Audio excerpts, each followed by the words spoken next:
Mocne słowa, kolego. Mocne słowa. I mam tu na myśli oczywiście słowo cut jump.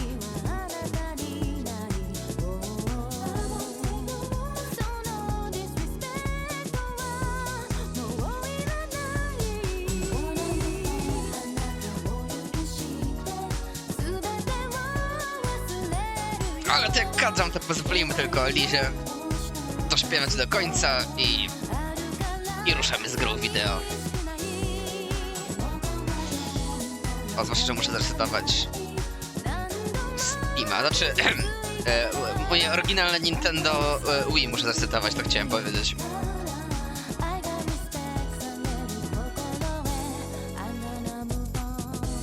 A póki to robimy...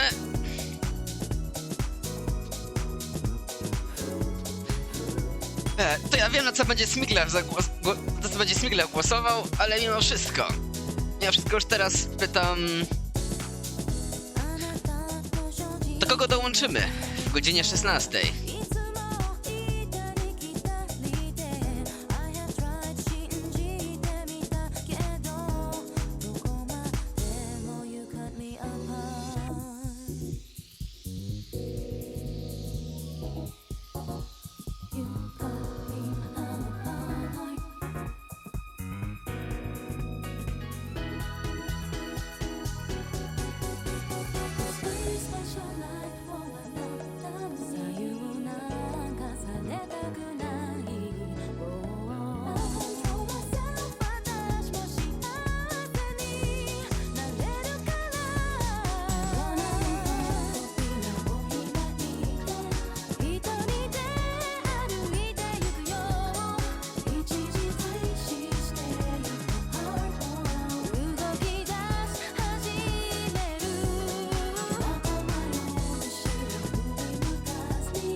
Okej. Jakieś 20 sekundek i będziemy ruszali. Jak ktoś jeszcze wbije, to może... O, Carlos jest. Panie Carlos, masz wyjątkową szansę rozbić ten remis, bo inaczej ja wiem, dla kogo ten remis samemu rozbije. No ale jest szansa zrobić to samemu, pokazać sprawczość. Czy podążymy za córką Kenjiego Osały, która właśnie zdjęła kostium kota, pokazując, że w swojej amnezji kręci się... Córka Kenjiego Osały, która na początku gry powinna była być porwana, ale kinda nie jest, bo zamiast tego chodzi po mieście w stroju kotka, przeżywając śmieszne przygody. O! Szczęśliwie, jak widzicie, bardzo kejkaku zasejwowana gierka, żeby jednak stracona animacja zdejmowania kotka była kolegom dostarczona.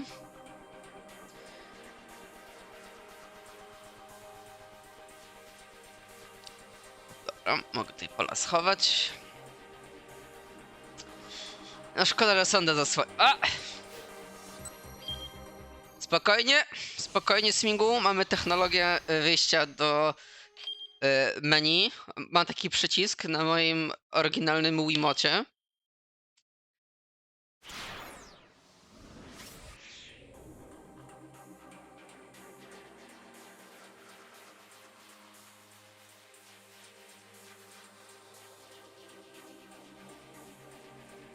Więc Maria, miałaś być porwana, a zamiast tego szwenda się po mieście z amnezją, przeżywając śmieszne przygody. O chuj chodzi.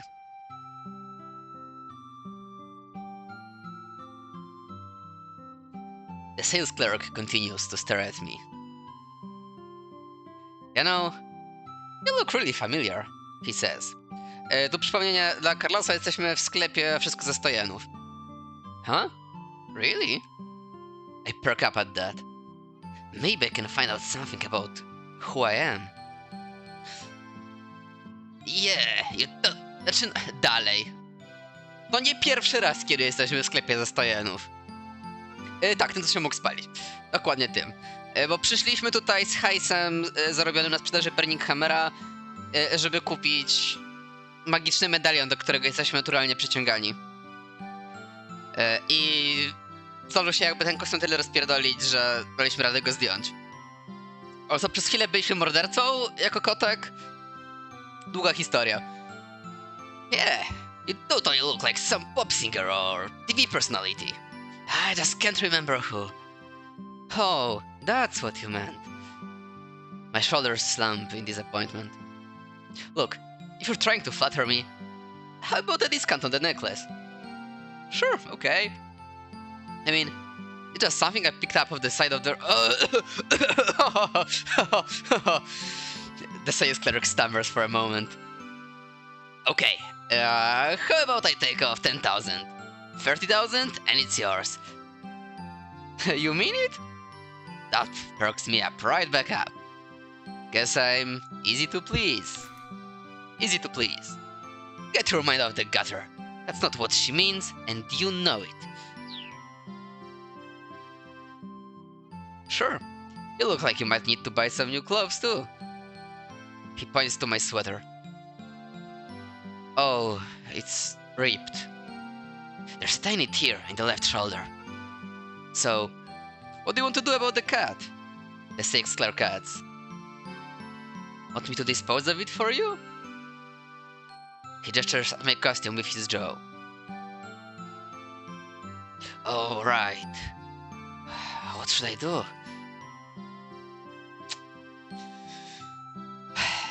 Słuchajcie, to bardzo ważny wybór. Losy całego Tokio od tego być może zależą. Czy sami dulujemy z dziurą w swetrze? Czy gadamy do typa w sklepie ze 100 jenów? Hej, ziomek, mógłbyś poratować mnie? Mam tu 100 jenów. Może masz jakiś sweterek?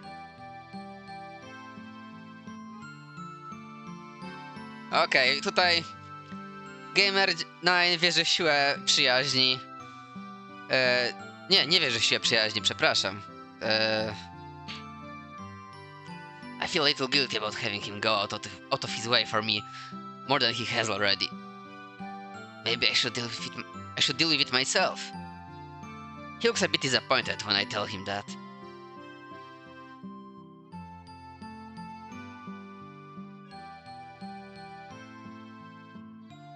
I buy the necklace for 30,000 yen and leave the knick-knack shop, hauling the costume with me.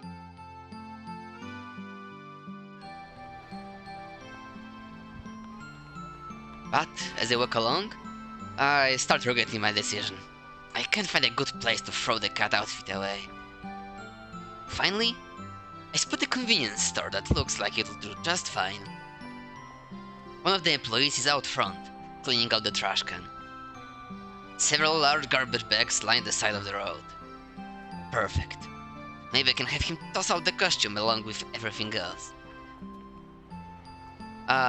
Excuse me. So, I've got this old catsuit here. I figure it can't hurt to ask. Yeah, I know. The shop boy takes the costume from me. Taku Okado, 20-year-old getting by on part-time employment. Recently, after a number of employees quit in rapid succession, the owner hurriedly took on several new hires. But for some reason, instead of everyone chipping in on the cleaning, Okado always winds up stuck doing it. Mogę się mylić, ale wydaje mi się, że to jest ten sam losowy shopkeeper clerk, któremu Achi oddał swoje worki ze śmieciami, kiedy uciekał z hitami od porwania. You're here to throw this thing out. I got it. He sounds wholly unsurprised. He accepts it so blithely that I actually feel bad. It's been like this all morning, he says. I don't even care anymore. Just throw away what you need and be on your way, I guess. It's been like what all morning? I'm out here cleaning and people keep dumping trash on me. First, it was this couple that up and threw a garbage bag at me. Couple. Achi Endo and Hitomi Osawa. The two have just run into a girl called Kanan. After that, some homeless looking guy came by, took all his clothes off and left. Detective Yuji Sasayama from the Shibuya precinct. At the moment Sasayama is searching for a costume for his next disguise. Okej, czyli to był moment, kiedy się przebierał z homeless undercover stroju do anime otaku undercover stroju. Like, just now some chubby girl tossed out some empty cardboard boxes and a bunch of empty bottles. That must have been cheery. She was probably drinking the burning hammer while she walked along. So when you came by just now with this thing, I knew right away. Yep, this again. I'm sorry. It's alright. 3 times, 4 times. What's the difference? He flashes a bright smile, but it's clearly insincere. Then, he looks at me more closely. Huh. Aren't you the girlfriend of that dude who threw the bag of garbage at me? What? Nope, not me. Huh. Guess I'm misremembering then. Well, anyway, thanks for your help with this. I give the guy a bow. A few minutes later, near the station, I spot a sort of mall. Checking the directory by the entrance, I see that it's got several clothing shops and an arcade inside. Sega Arcade. Znamy, szanujemy. Z odrobiną No to jest Sega Arcade. To z odrobiną szczęścia może wiecie. Mały Virtua Fighter minigame. They probably sell shirts in there. I hurry on inside. O, a jak weźmiemy Achiego, to może zagramy nawet w Reality Fightera. The interior of the building is like a twisting maze of corridors, all of them overflowing with people. I take the escalator to the second floor and find myself amidst rows of arcade games. I was trying to get to the fashion area, but I must have gone the wrong way. Excuse me? You haven't seen a lost little girl, have you? I turned to see a miserable-looking middle-aged man peering at me anxiously. Teruo Toyama. He got separated from his daughter Hana while running from debt collectors. He's on edge, worried that the men who are after him might take Hana hostage. Have you seen her? A little girl, about 10 years old. Girl around 10? Have I seen her? What's her name? Hana. Hana Toyama. Hana? Oh, that's a pretty name. So, she's about Ito. The one launches the rapid-fire explanation, describing the girl's features, hair, and clothes. I got separated from her around Center Guy. She likes this place, so I thought maybe she'd come here. Center Guy? That's right. Now I remember. This is the guy I bumped into earlier in the afternoon, while I was searching around the cat costume. He got separated from his daughter? Yikes. If she did come here, It's not going to be easy to find her in the midst of these crowds. Are you sure she didn't go back home? I ask. Well, there's this, problem, he mutters. Going home isn't an option. Well, that's not really an explanation. Sorry to bother you. I'll look around a bit more. With that, Hannah's father disappears into the crowd. I leave the arcade and head for the fashion area. I bump into Mr. Yanagishita in a hallway lined with photo booths. Huh? Boss? What's he doing in a place like this? Oh, Tama! You're out of the suit! For some reason, he's got a bunch of magazines strewn across the floor. Yeah, finally managed to get it off. That's good. I wish you could have been at the sales demo without your face hidden away. What are you doing? You mentioned something about a creek earlier. Are you going on a trip? Yeah, I was, but then I remembered something important. I get motion sickness, something fierce. He sounds kind of proud of himself. So yeah, no trips for me. Heck, I don't even want to think about that now. What about the manual? I ask, curious. Well, as it happens, I think I might have found my solution. He brings a hand to his mouth and giggles. Right here. I found a great way to make a killing. To earn a lot of money, usually in a very short time, or with little effort. The phrase originated in the 19th century, in reference to hunters who were paid based on the number of kills they made. He opens the magazine he's holding to reveal a scratch card with a potential 100,000 yen prize. You just gotta scratch off one of these to win 100,000 yen. All I need is 30 of them, and my debt's squared away. Each magazine I can nab is more money for me. Despite his enthusiasm, his story doesn't quite add up. Are those scratch cards guaranteed to win? No, of course not. It's a lottery sort of thing. Well, then having 30 copies of the magazine is hardly a foolproof solution. Quite the opposite, in fact. But I hold my tongue. Okay then, now that my goddess of fortune, Tama's here, let me hurry and scratch these suckers off. And Nagishita begins fervently scratching away at the first card with a coin. Oh, that one's a loser. Maybe the next one. No, that's a loser too. Damn it, so this one and this one. In a spectacular display, he scratches off one losing card after another. Soon, he's down to just one last magazine. Oh yeah, my infinite money glitch! You're not a very lucky person, are you? Oh, please don't say that. Mr. Nagashita looks like he's on the verge of tears.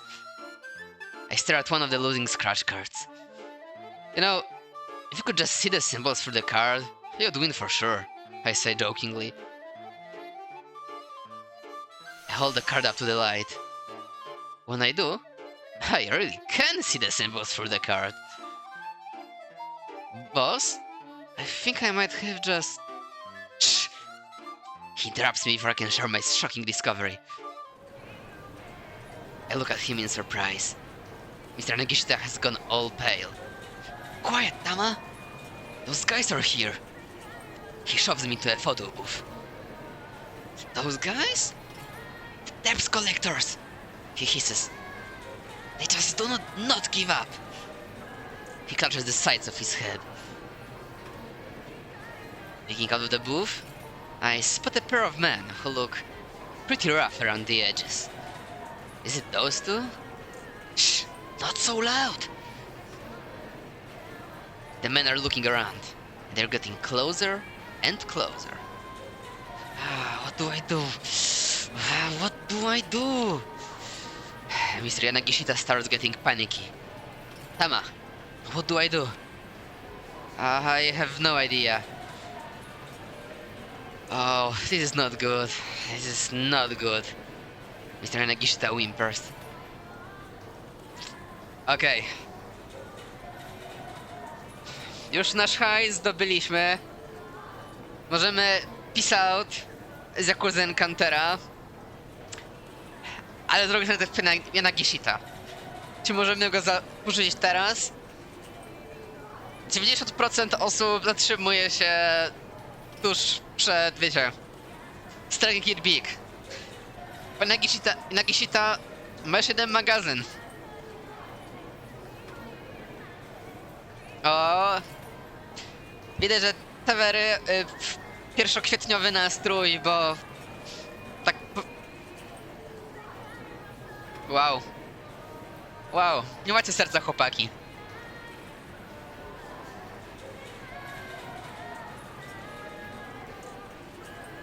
Jesteście bezwzględni jak dziki Anagochi. Getting involved with those thugs strikes me as a bad idea. I pretend not to know Yanagishita and run off. Tama! Wait up, please! I can still hear him calling pathetically as I scurry away. I didn't get to mention the transparent scratch cards, but that may be for the best. O, czyli wiemy, jaki będzie timeline divergence, w razie czego. Czy powiedzieliśmy o scratch cardzie, czy nie? The guy really ought to develop a proper work ethic. Stone Cold. Jestem zawiedziony wami. Hey, come on, wait up! I'm on the escalator to the 3rd floor when I hear someone shouting. I figure it's someone yelling to their kid, but when I turn to look, I see a young man I don't recognize staring right at me. Where are you going? It's not safe for us to get too separated. What? Who's this weirdo? Is this some new pickup trick or something? I rushed up the escalator to get away from the guy.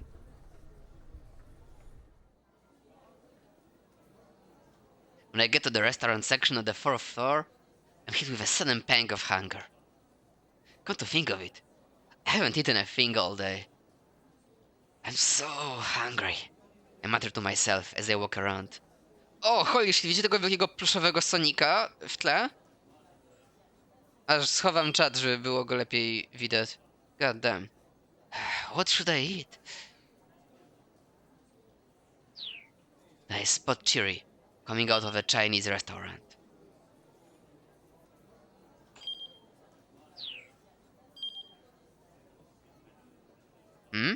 Hey, Chiri! She turns to look at me, confused. Who are you? Oh, it's me. It's Tama. Ah, I thought I recognized that voice. She replies with a nod. Did you eat again? I ask. Well, yeah, but they then kicked me out. Isn't that just terrible? She looks pretty displeased. I came here because they said it was all you can eat. But then they closed shop because they ran out of food. Oh. Wow, you're right. I spot one of the restaurant staff hanging a closed sign on the front door. Od razu powiem, to taka niby horrorowa babeczka z tej restauracji. To jest jakiś running joke w tej grze. Ja go nie rozumiem. On nigdy nie jest wyjaśniony. I albo to jest po prostu Japanese humor, JPG, albo jakaś referencja, na której jesteśmy zbyt biali. Man, now my early afternoon snack is ruined. An afternoon snack? Then all you can eat buffet? I can't help but stare at Chiri's midsection, amazed by what that stomach is capable of.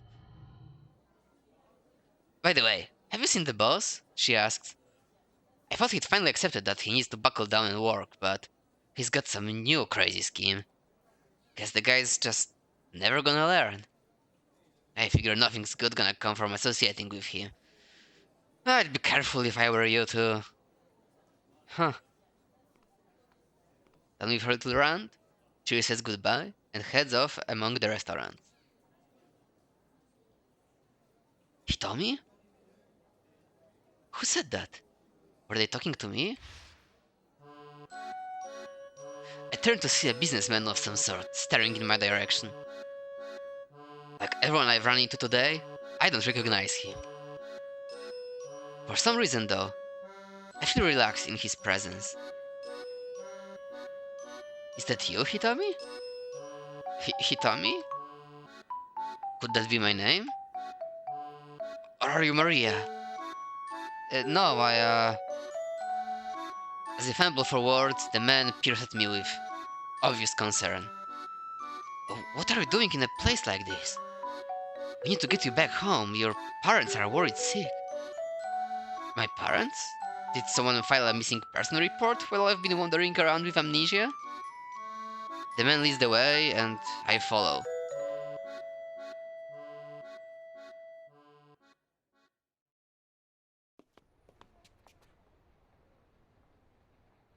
We leave the Gigo building and head down a narrow alleyway. Then, the man suddenly stops. I feel a jolt of anxiety. As I notice something gleaming in his hand. No właśnie coś tak trzymał, miałem zwrócić uwagę. It doesn't matter which of the two you are. You're both in the way. He mutters almost as if talking to himself.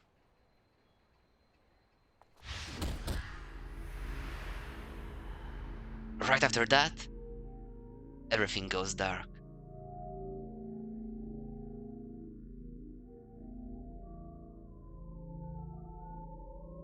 Well, it wasn't very April Fools of you, Mr. Tanaka. Nieśmieszne. 3 na 10.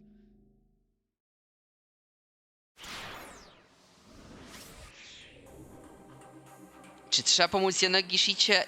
Nie wiem. Dlatego robię pola. Czyją historię dalej ciągniemy. I zostawiłem wybór Mariosały. Jeśli pikujemy Marię, to po prostu w ciemno zmieniamy timeline i pomagamy Yanagishicie, żeby opóźnić rzeczy. Albo no możemy zobaczyć, co się u innych dzieje, bo może to coś innego wpłynie też. Też na kogoś tam off camera wpadła Maria, ale Gika to trochę zdownplayowała. Przypuszczam, żeby jakiegoś bejcika zrobić małego, jakieś opcje nam otworzyć. Więc tak, koledzy Tevery, Carlos. O, nawet Mepsiman po cichu. Zapraszam do głosowania. Zwłaszcza osoby, które nie mają pojęcia, co się dzieje. Wasze głosy będą najlepsze. A jak wszyscy się będą obijali, to sam zdecyduje i dopiero będzie. O, jak nikt nie zagłosuje, to kliknę Kenji'ego Osałę i dopiero wam pójdzie w pięty.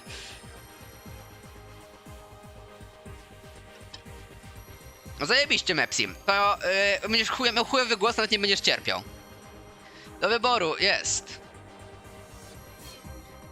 młody policjant Shinya Kano. Jest chujowym policjantem i parę razy już umarł. Nieustraszony dziennikarz Minoru Minorikawa. Naukowiec odpowiedzialny za Resident Evil Virusa. Maria, którą graliśmy, ale może zmienić jeden wybór. Albo Achi, który myśli, że gra w Yakuzę, tylko że jest z visual novelu.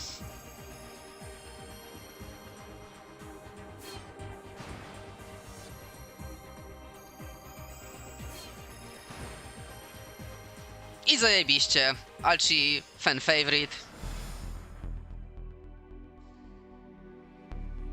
O, Achi, zajebista knajpka, ale szkoda, że ceny poszły w górę, bo teraz już troszeczkę droga zabawa za to, co dostajesz. Ale smaczne, więc kurwa i tak tam chodzę. You must be... bo spotkaliśmy Kanan! O mój Boże! To już PTSD. To jest mała dziewczynka, dla tych, którzy nie byli. Small anime dziewczynka, except your live action. You must be Hitomi. The girl called Kanan spoke fairly fluent Japanese. Hitomi nodded in response. Yes, that's me. And you're Kanan, right? How did you know my name? Did Maria tell you? Yes. She told me about this amazing girl from overseas she made friends with. A faint smile crossed Kanan's lips at the word amazing. O, Mepsi! Nie masz pojęcia, co to będzie za fucking bullshit? Ale jeszcze troszeczkę czekam z revealem dla G9 najbardziej mrocznego backstory 48 Shibuya Scramble. Czekam tylko aż Kanan pokaże swój prawdziwy power level.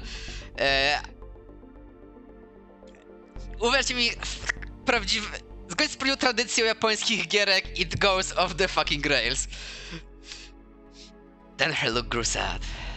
Poor Maria. It's my fault that she was abducted.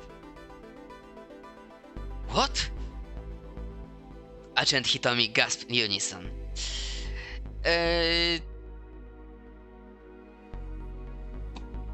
Będę z tobą szczery, Mepsi? Jak masz je tam de facto nieruszone, bo chyba tam pierwszy odcinek kanału Chronoxa klikałeś. Zacznij od Shibui. Shibuya jest dużo bardziej entertaining gierką. A na Chronox miał ciekawe rzeczy, miał zabawne rzeczy, w tym i że humor działa, i że jest shitty w ciekawe sposoby. W połowie. To lepiej. Niestety to jest gierka, która była lepsza w pierwszej połowie. Jak Ion Storm zaczął, że tak powiem, crunchować za mocno, to niestety im bliżej końca, tym mniej dobrego shitu, a coraz więcej łażenia po coraz bardziej niebezpiecznym dungeonie. But it sure was an experience, tak to ujmę.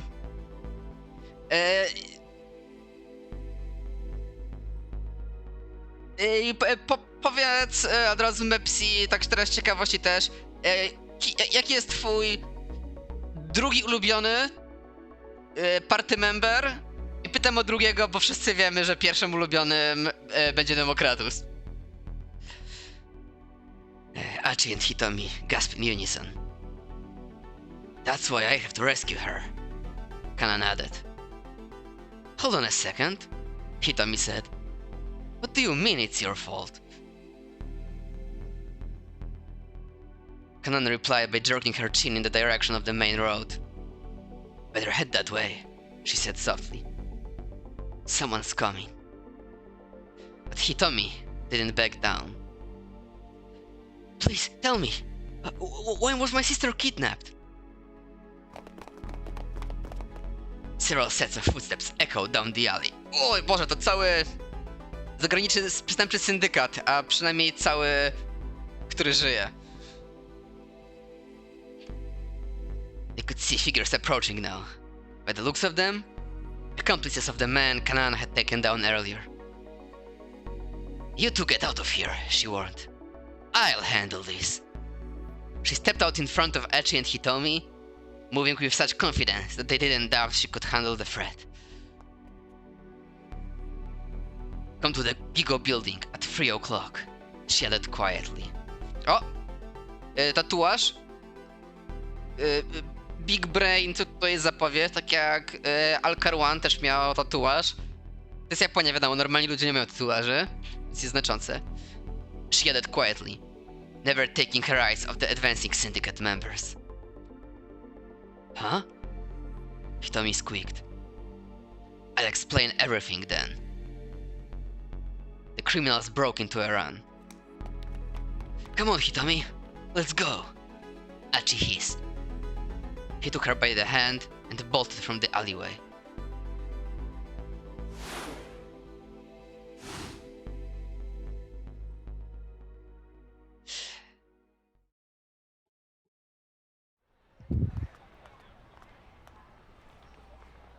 two didn't slow their pace until they put plenty of distance between themselves and the alleyway.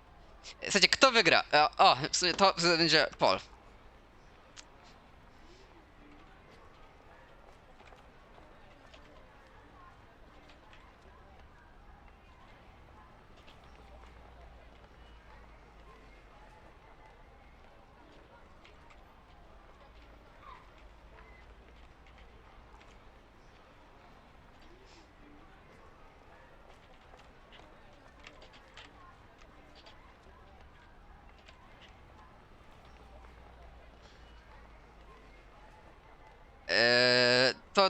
To jest po.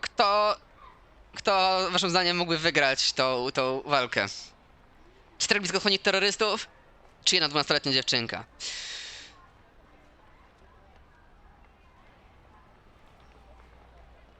Wiecie co, ja teraz zagłosuję na 2, bo już na gymie dostałem od jednej 14-latki takich pierdol, że nauczyłem się respektować. Nauczyłem się respektować małe dziewczynki, nawet te trójwymiarowe. The two didn't slow their pace until they'd put plenty of distance between themselves and the alleyway. Kanan said this was her fault. What could she have meant by that? The hard run hadn't made Hitomi forget the other girl's startling suggestion. Well, she said she'll meet up with us again later, Achi said. We can ask her more about it then. In the meantime, an ache in his belly had made Achi realize he'd been running all day and hadn't eaten since the morning. Prawda. People on a diet need to be careful about skipping meals. Going too long without proper nourishment can cause the body to store up its energy reserves, leading to weight gain instead of loss. Proper eating habits and proper exercise are key.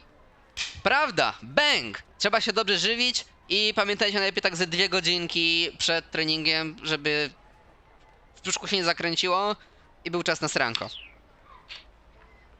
Maybe it's not the best timing, but do you want to get some food? I'll be okay. Admittedly, zawsze zagłosuję źle. To nie jest zła metoda nagrania visual novel, bo sobie obejrzeć wszystkie śmieszne bad endingi, a potem tak klikniesz dobry path. Hitomi's face was racked with emotion. It's only natural, Achi thought. Not only was she afraid for her sister's life, but there were all these people out to kill her too. And with this Kanan girl suddenly showing up, the situation was more confusing than ever. Still, they might as well address the few problems they could control.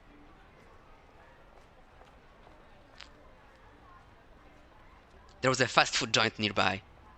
Let's go in there, Achi said. You might not be hungry, but you should still make sure you stay hydrated. Hitomi shook her head. At her one face? Warm chyba to miało być. But her warm face practically radiated exhaustion. Come on, we should rest up a little. But there's no rush. If you're going to meet up with Kanan later, it's probably best if you don't just wander aimlessly until then.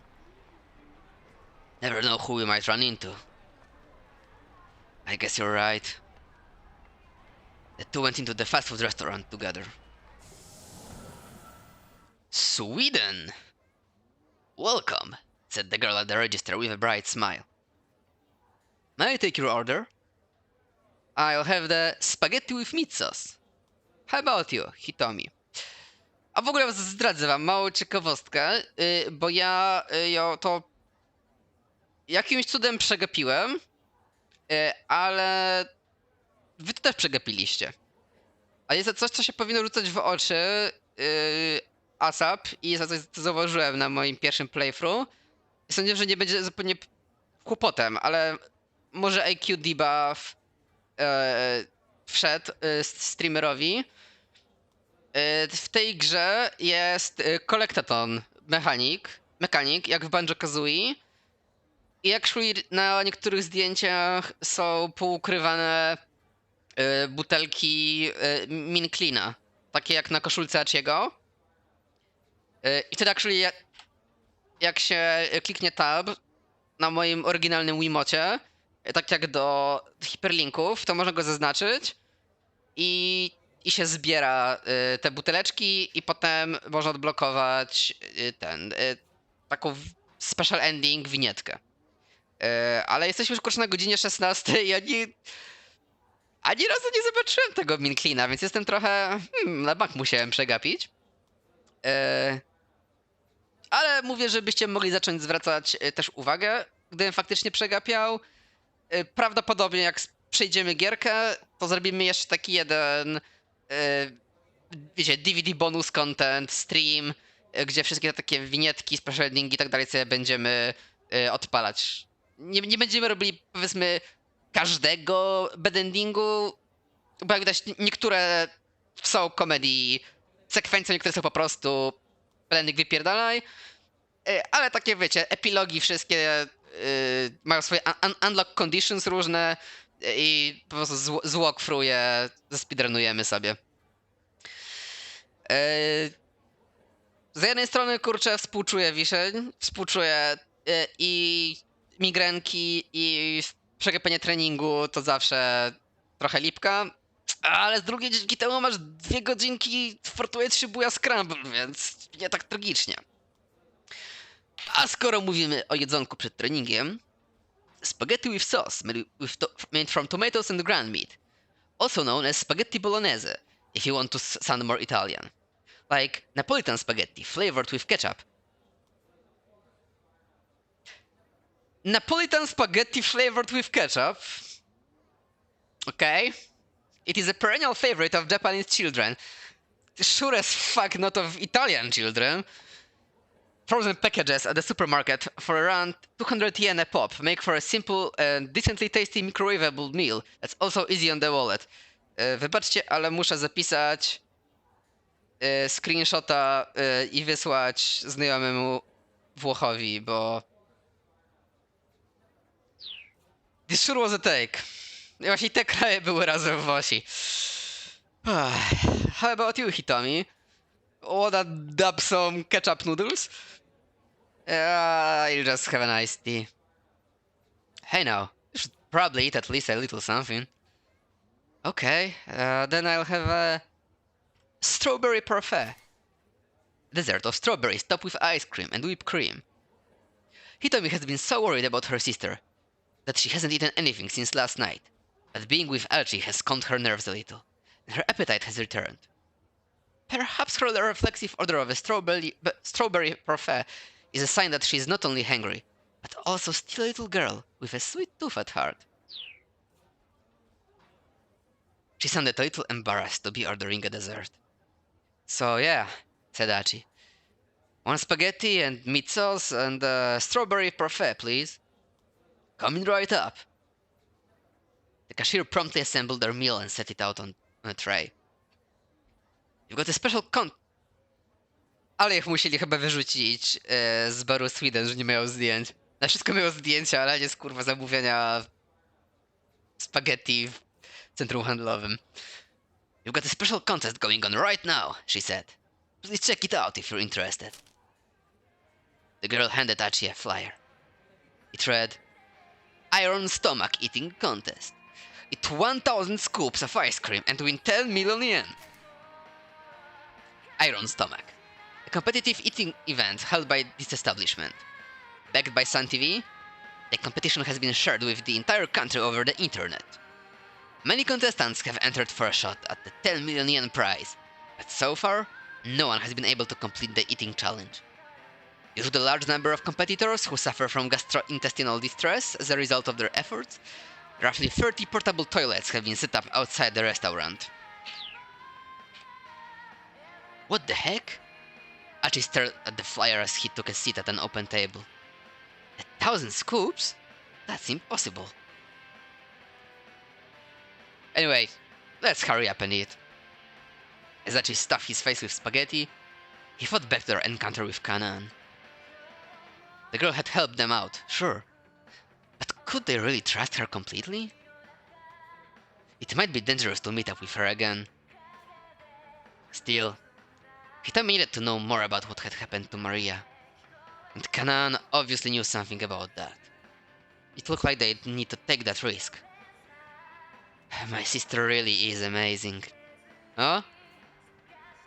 Hitomi's quiet words drew Achi from his ruminations. He paused with a forkful of spaghetti halfway to his mouth. My sister met Kanaan while she was on a trip to the Middle East with my father. Hitomi nibbled at her parfait, looking lonesome. Cool. But how does that in particular make your sister amazing? It's typical of her, is all. She's so dynamic and gung-ho about things. Hitomi explained. Her gaze turned inward. It was just my father and sister who took that trip to the Middle East. I didn't go with them. Moja siostra ułożyła plan ataków 7 października podczas tej wycieczki. Spoilery, kurwa, te wery. Spoilery. Aż muszę... Oj, masz szczęście, żebym musiał wchodzić na prawdziwego Twitcha, żeby usunąć to z czatu. Ale wiem, tak ta gra się kończy. Żebyś się, kurwa, nie zdziwił.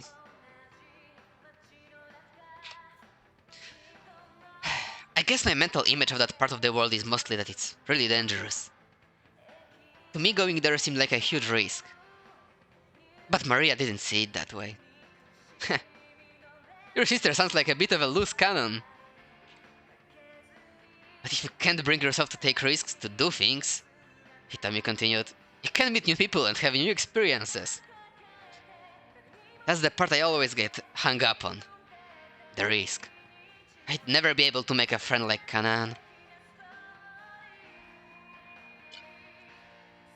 Wiecie, żadna z sióstr Osały nie umiała sterować samolotem, ale Maria chciała spróbować. Powiedziała, między Irakiem a Nowym Jorkiem jest tylko ocean. Jak to może być trudne? Spróbowała i zrobiła to. Ale przepraszam, bo też już te spoilery zaczynam mówić. Achi's mind wandered as he listened to Hitomi talk. Ho ho.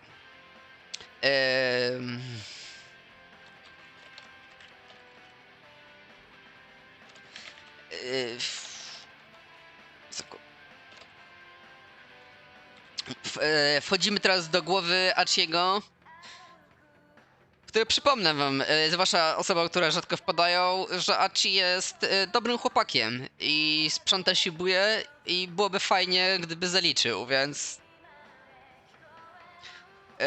wzywam wszystkie głosy w jego głowie, żeby tam, no, pomóc nam z tą randeczką, wiecie.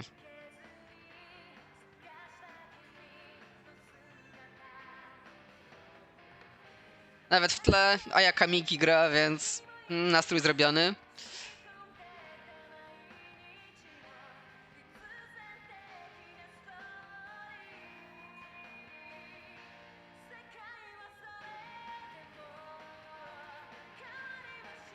Okej. Zobaczymy, czy gamerki są smooth. She and her sister might be twins, but each of them was still unique. Okay, I'm gonna stop you right there, he said. He held up a hand to cut her off. Huh?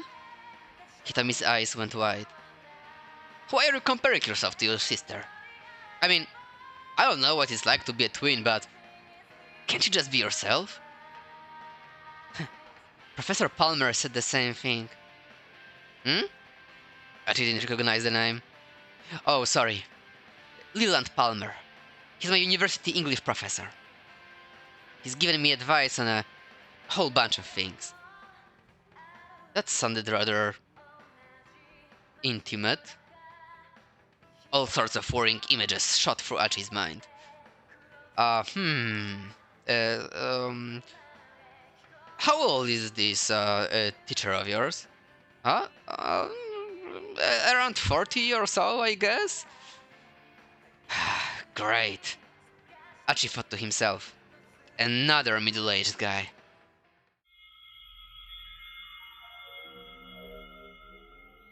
Nie, Leland raz się pojawi jakoś tak w tle. Chyba tak...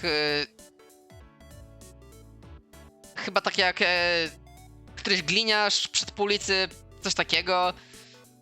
Chyba tam Kano goś tak losowo przepytał. Ale to tylko raz się pojawił i kropka. Więc tak gra tylko ci przypomina, że on istniał, a potem coś z nim pewnie będzie chciała. Ale...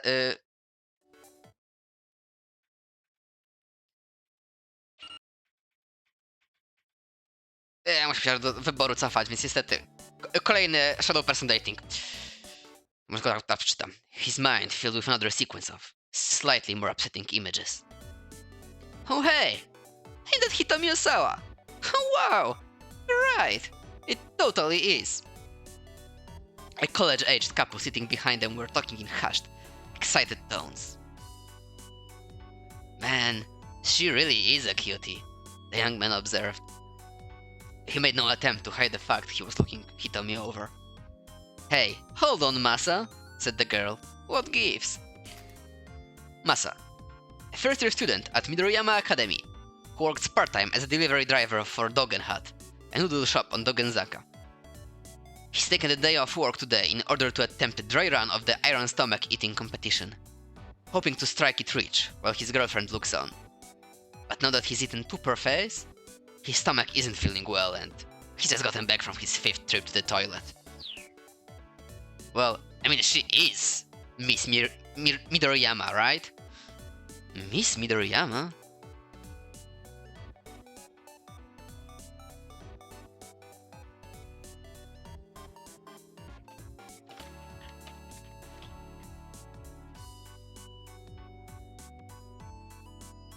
Tajemniczy ziomek komplementuje naszą dziewczynę.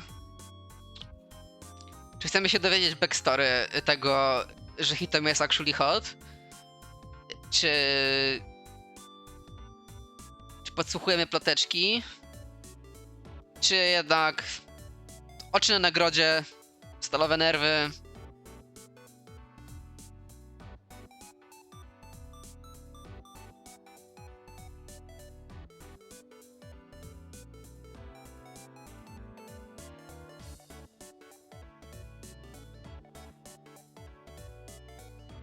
A w ogóle fajny chiptune jest w tej restauracji. Zwróćcie uwagę.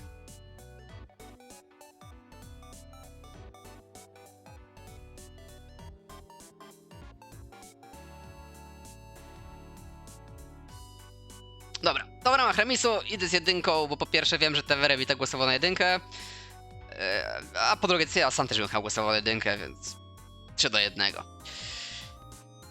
Achi turned to the couple. Hey! Did you just say she's Miss Midoriyama?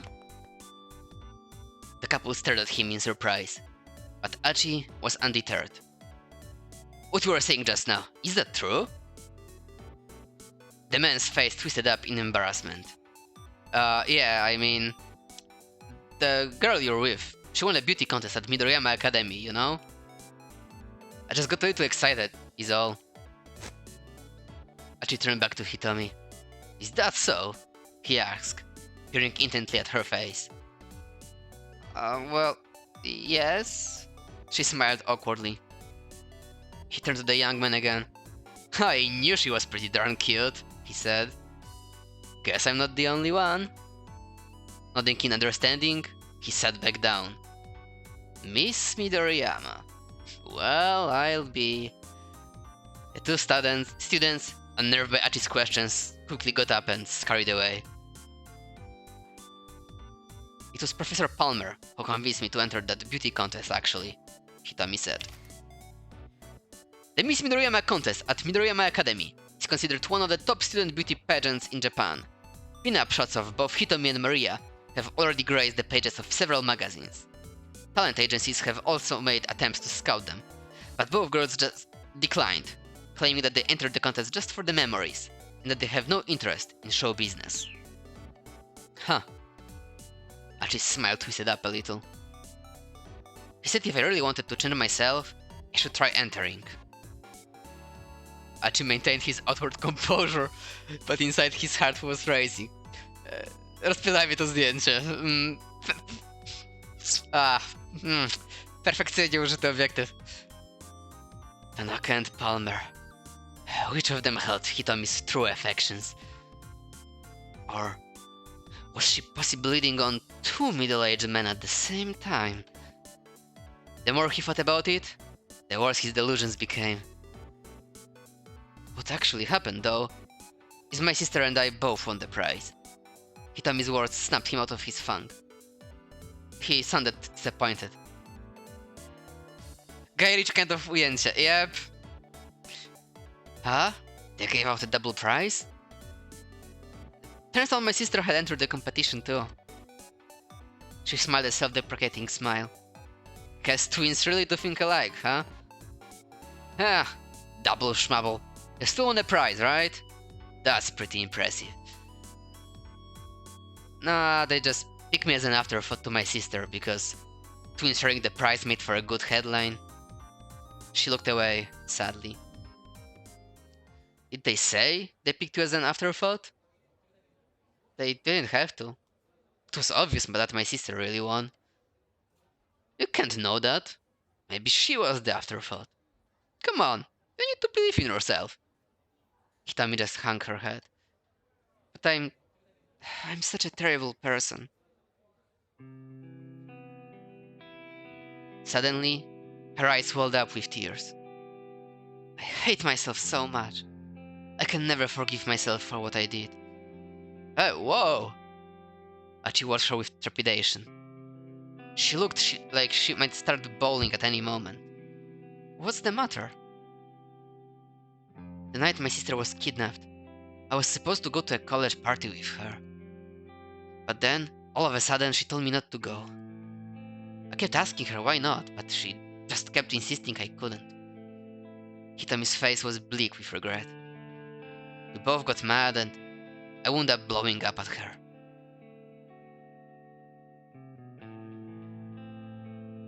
Okay, I get it. I don't need to go to the party. Fine. I'll just be your little tag-along anyway. Just like in that beauty contest. You couldn't just let me enter that by myself, could you? You always have to be the center of attention. Maria scowled. Fine. The party starts at 7 o'clock. Try not to forget, okay?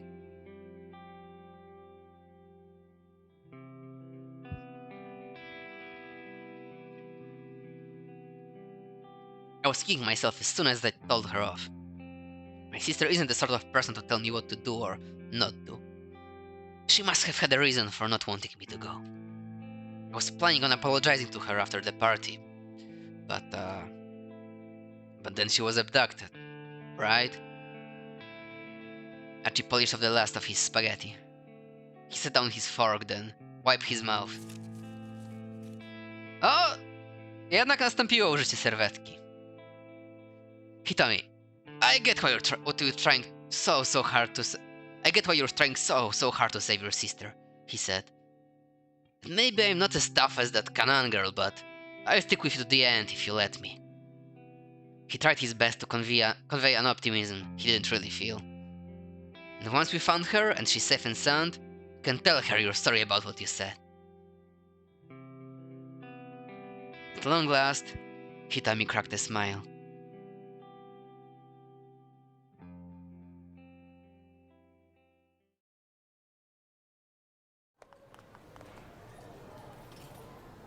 A short while later, the two arrived outside the Giggle building. They were a little early for their 3 o'clock meetup with Kanan. They had decided that searching at random for the blue minivan was too risky. It could easily draw the attention of the man with the cane, or the foreign kidnappers. Getting information from Kanan seemed like the best next move. Oh hey, Achi said as they waited. You've got a little rip in your top. Hitomi glanced at her shoulder and saw the tear in the fabric. Oh, you're right. When did that happen, I wonder?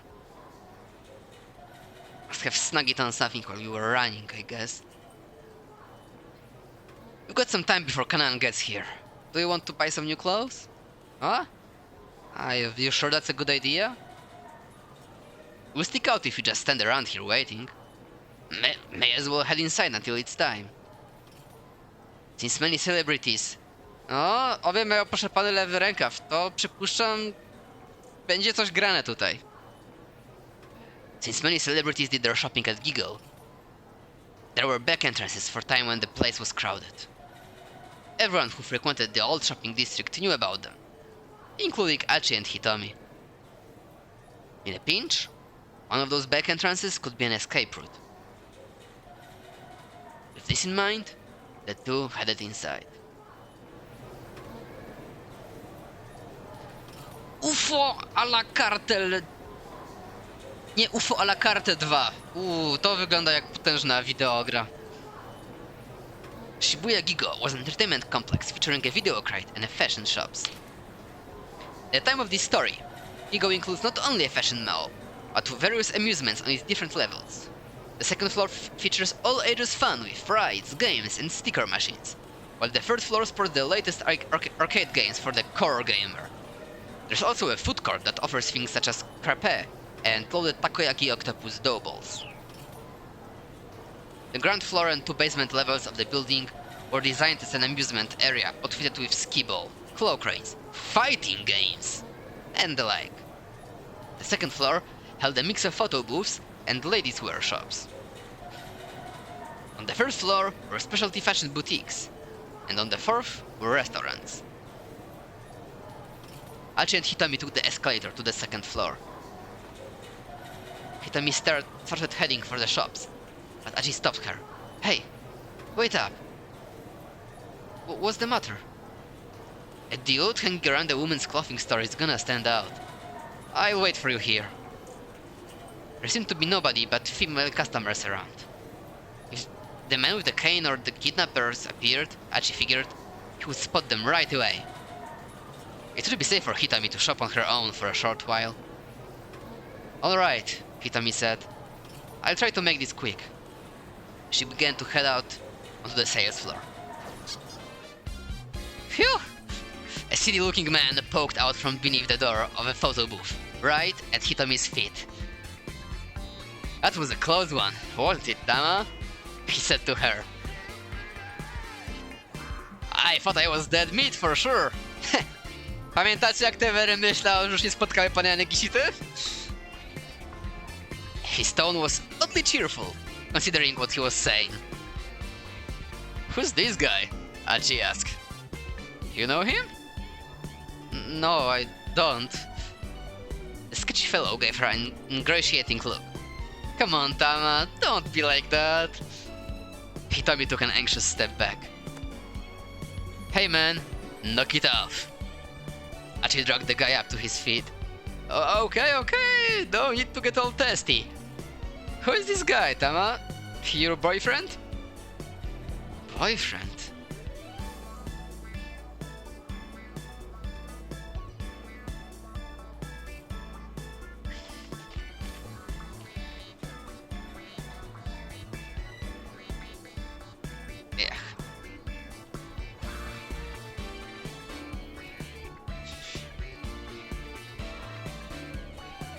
Troszeczkę to idzie wolniej.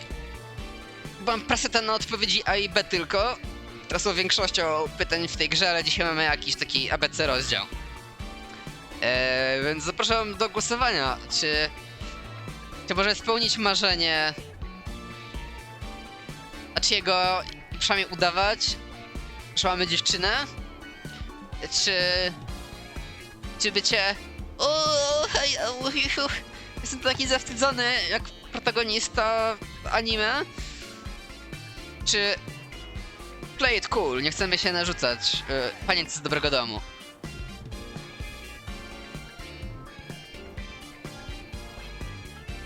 Na razie gamerki całkiem nieźle randką pokierowały. Więc chłopaki wierzę w waszą grę.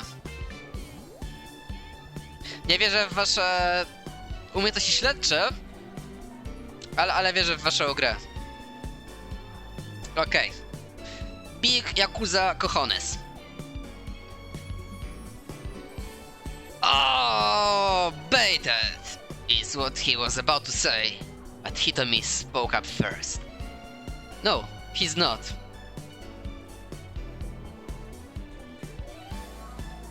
Bam!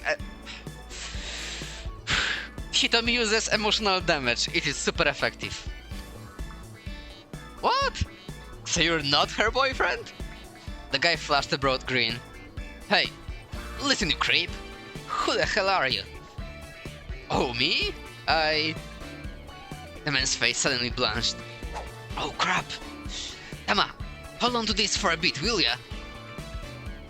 The weirdo shoved the worn-out magazine to Hitomi's hands, and bolted off in a panic. The heck was that all about? Yeah, I wonder why he ran off like that. Achi and Hitomi stared at one another. Well, anyway, Achi said, there are a lot of nut jobs out here, so just be careful, yeah? Okay, if anything happens, I'll give you a shout. Hitomi flashed him an impish smile, then scampered off onto the sales floor. As he watched her go, Achi muttered to himself, damn it, why does she have to be so cute?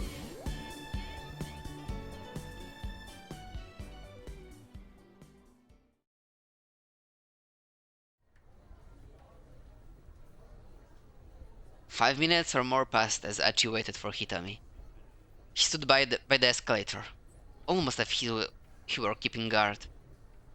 Female shoppers began to give him icy stares for being somewhere he probably shouldn't. This sucks. Come on, Hitomi. Hurry up and get back here. The longer he waited, the more uncomfortable he felt. How long was she going to take? Then, he happened to turn around to see Hitomi riding the escalator up. It looked like she had indeed bought some new clothes. Hey, Hitomi! She didn't seem to hear him.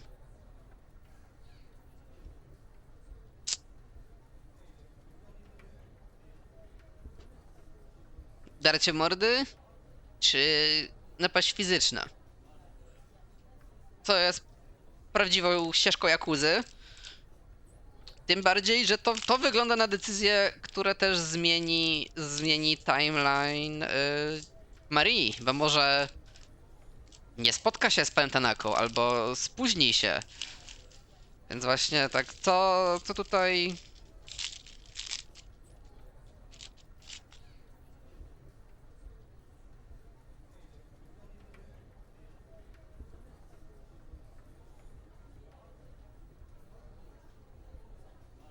Okej, no, prawdziwa Yakuza podąża drogą pięści.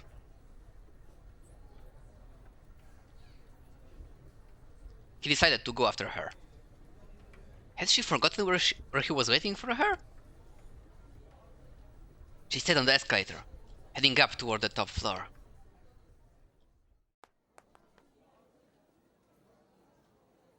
She followed her, but by the time he reached the top, she was out of sight.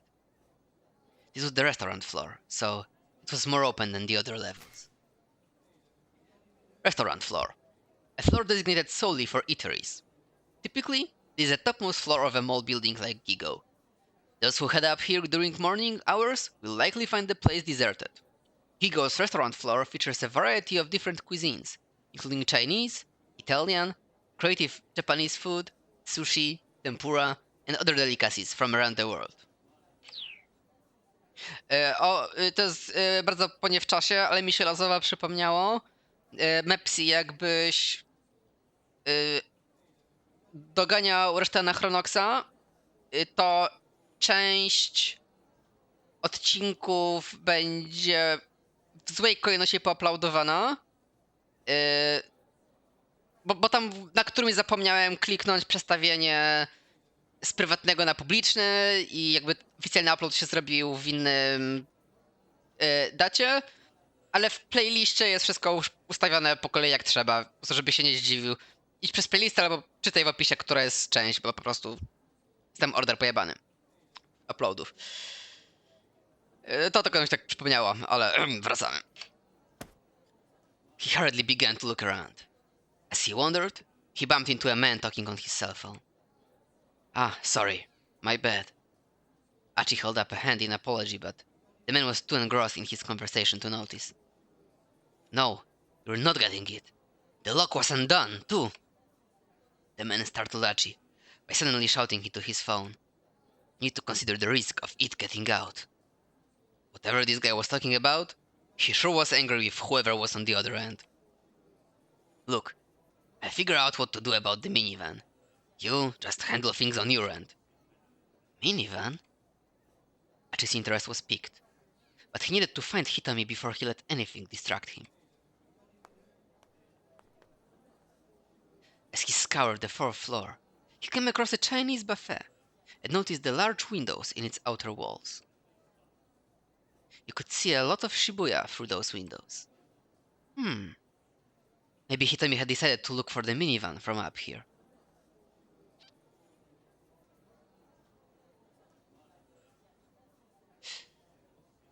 O, no to wygasł to pięknie, dlatego polecam zaraz po zrobieniu streama po prostu eksport na YouTube'a najwyżej na prywatny i jak masz czas, to dopiero przestawianie ustawień jak trzeba.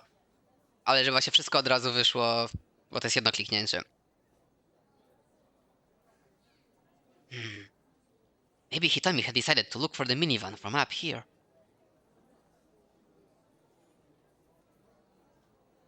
One of the restaurant employees came rushing up as Achi headed inside. Sir, I'm sorry, she said. Ah, sir, you'll have to forgive the inconvenience. We're not open to the public. Not right now. Not at the moment, I mean. The employee's voice was oddly subdued for some reason. Asae Takei, a part-time staffer at Imebiki Chinese restaurant. Her boss chewed her out pretty bad for showing up at work with her nails manicured black. She was ordered to go to the restroom and scrub them clean, but no amount of nail polish remover was able to do the trick, and so she's been dealing with her boss's wrath all day long.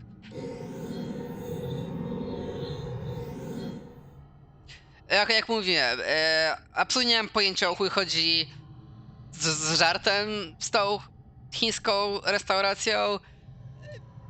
Mój najlepszy gest to, że to jest referencja do jakiegoś horror filmu, który był a thing w Japonii, kiedy robili tę grę. Ale to jest mój best guess. Why not? Achi asked. Well, you see, one of our other customers ate all of our food. They ate all of it? Looking around, Achi saw a chubby young woman camped out at the table by one of the windows.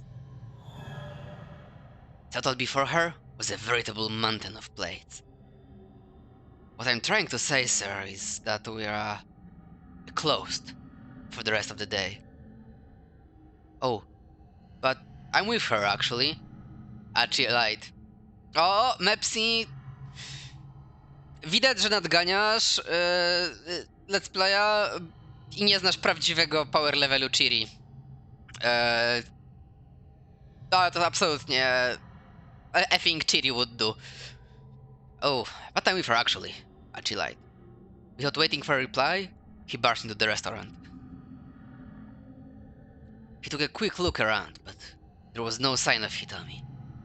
Before leaving, though, he figured he'd at least take a look out of the windows.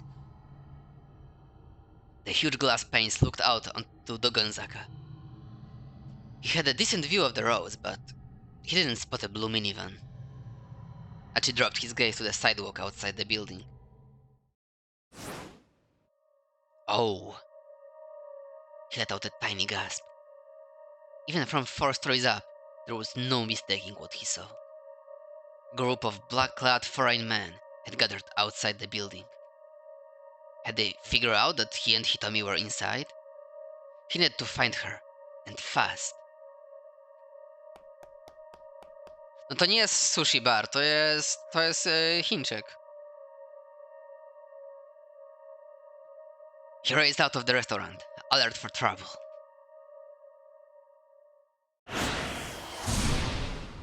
Ho ho ho!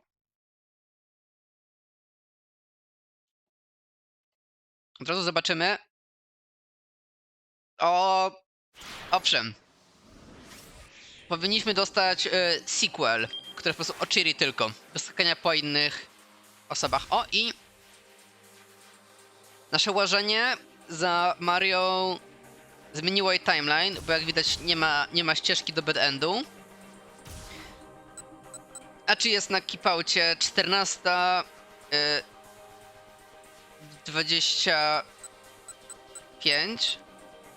Ojejku,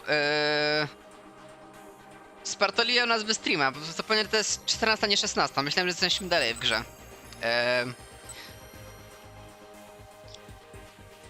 No, ale niemniej. W tych okolicznościach wszystkie pozostałe 4 postaci są game.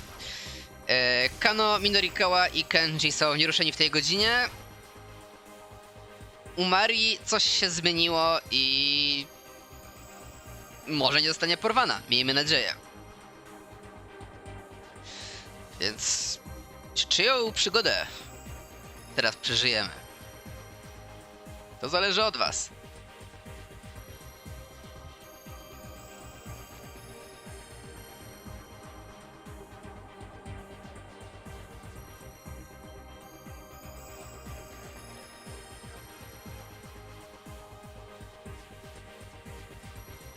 O, fuck it. Miałem powiedzieć, że zagłosuję też na jedynkę, żeby wesprzeć Teverego, ale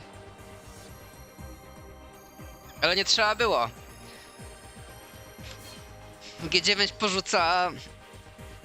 wyrzuca gangsterskie życie i we fucking love cops now.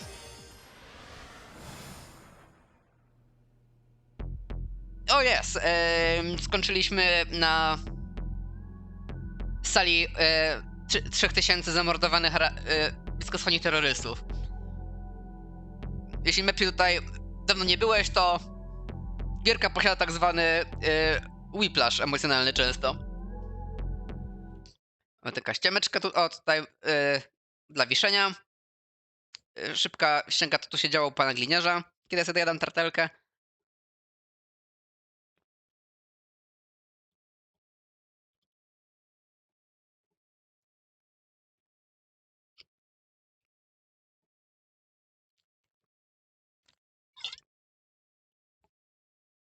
Popijem napojem. No i dobra, chuj, wiesz co się działo w grze. Kanan? Kanon muttered. What's Kanan? The stench of blood hung heavy in the basement bar. Stanley was silent, staring at the criminal's corpse. Hey, do you know anything about this? Kano asked. Still, Stanley gave no response. Silent treatment again, huh? Kano huffed. The American glanced at him gravely. In all likelihood, the one who did this was acting alone. Alone? Against this many other people? Kano, czy ty kurwa widziałeś anime raz w życiu? Jesteś w japońskiej grze. Who on earth? Goku. There's no need for you to know. Cut the crap, Kano snapped. He grabbed Stanley by the collar.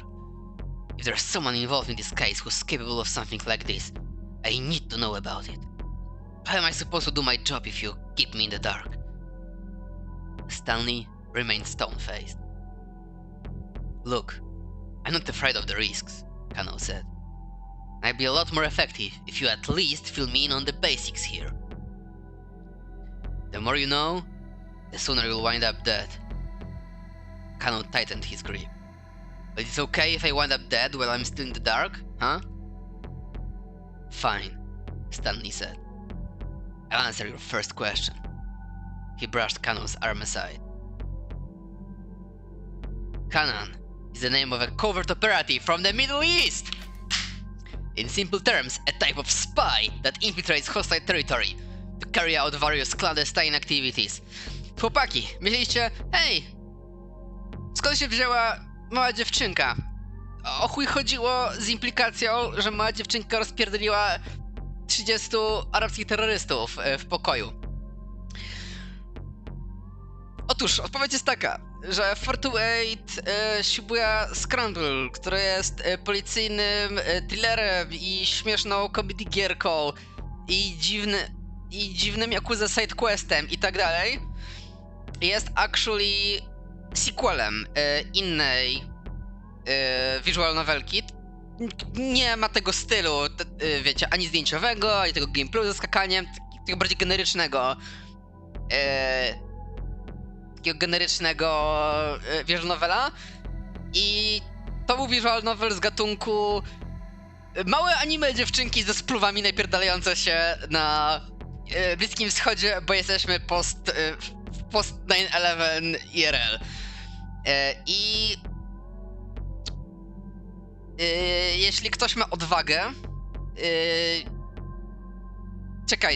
czekajcie, to będzie warte wstrzymania streama, tu zaraz zrobię jakiś screen sharing, żeby to dobrze działało. Nie dam ci tytułu, bo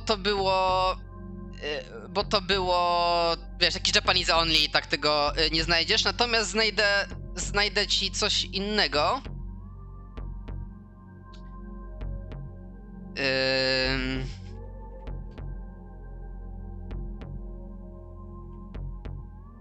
Musicie mi wybaczyć, że będziemy... bo to sobie tak, zrobimy oficjalną przerwę.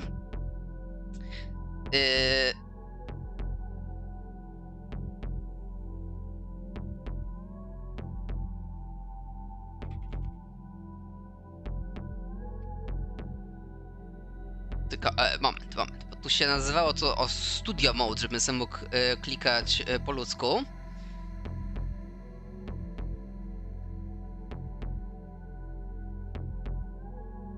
Ale muszę tylko, wiecie, na szybko screen capture ustawić, żeby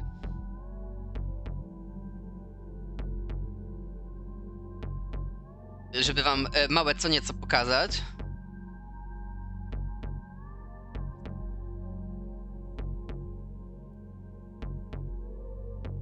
Trochę to szczerze mówiąc powinienem był pomyśleć wcześniej, że mi się przyda, ale no cóż, nie wybieramy kiedy dostajemy pierdolca.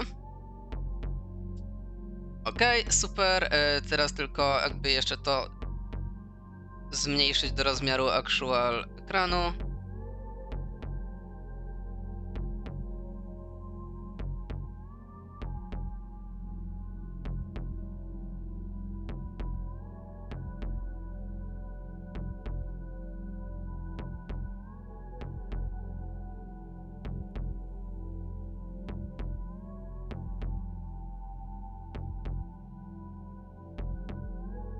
Okej, i... autorzy fucking loved swój Middle Eastern małe dziewczynki gameplay i potem zrobili całe pierdolone anime Kanan. Wiecie, Osawa Maria Bang, fotografer working in Shanghai, China. Nie będę więcej opisu dawał, bo tam mogą być spoilery. Ale it's the real fucking film. Zobaczymy, czy istnieje jakiś trailerek.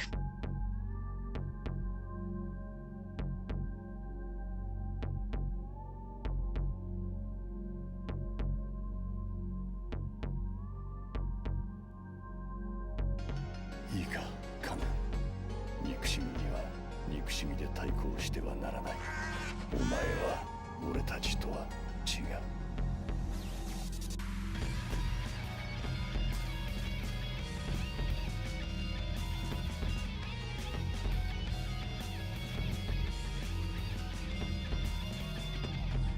対テロ国際会議を週末に控え、材料の下ごしらえを終わった。あとはオーブンに入れる前に最後の塩の一振り。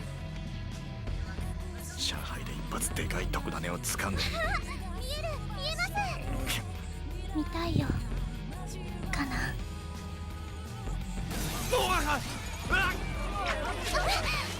走って逃がしやしないぜ。なぜだ。どうして俺たちが狙われる。能書きがいい。暴れればいいんでしょ。懐かしい。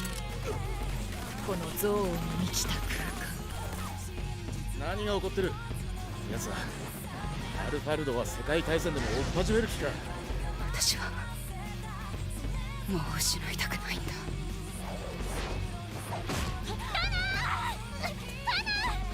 お前がシャムの希望だなどととんだ勘違いだ。カナンの名を持つ存在は2人はいらない。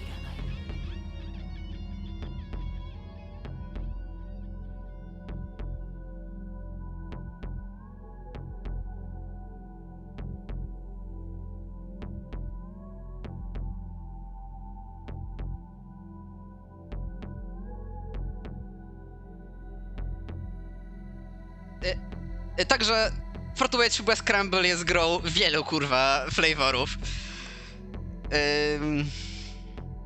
Zaraz jak będę w Polsce. Kanon Watch Party. Actually chętnie. Nie oglądałem Kanon. Ja będę ukrywał, jak pierwszy raz grałem w Shibuya i doszedłem do tego, że fuck, we doing small anime dziewczynka, trochę dostałem pierdolca. Ale tak, to też wygląda na tyle takie krótkie anime, że właśnie na jakiś zlot bydła czy coś może takiego watch party zrobić jako de facto 1,5 pełnometrażowego filmu. Dość ten pomysł. Zróbmy to. I believe she's the one who killed these people here. The Middle East? A covert operative?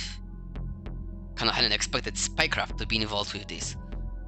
Yes, she's an assassin and a cryptanalyst specialist. Do you recall the mass jailbreak from Abu Ghraib prison a while back? Abu Ghraib prison, a prison in Iraq, west of Baghdad. Under the Hussein government, it was an internment facility for political prisoners, but following the Iraq War, it was used by the US Army to house prisoners of war. In April of 2004, photographs of detainees being tortured by US soldiers were released, causing a massive scandal. President Bush later made the decision to have the facility demolished.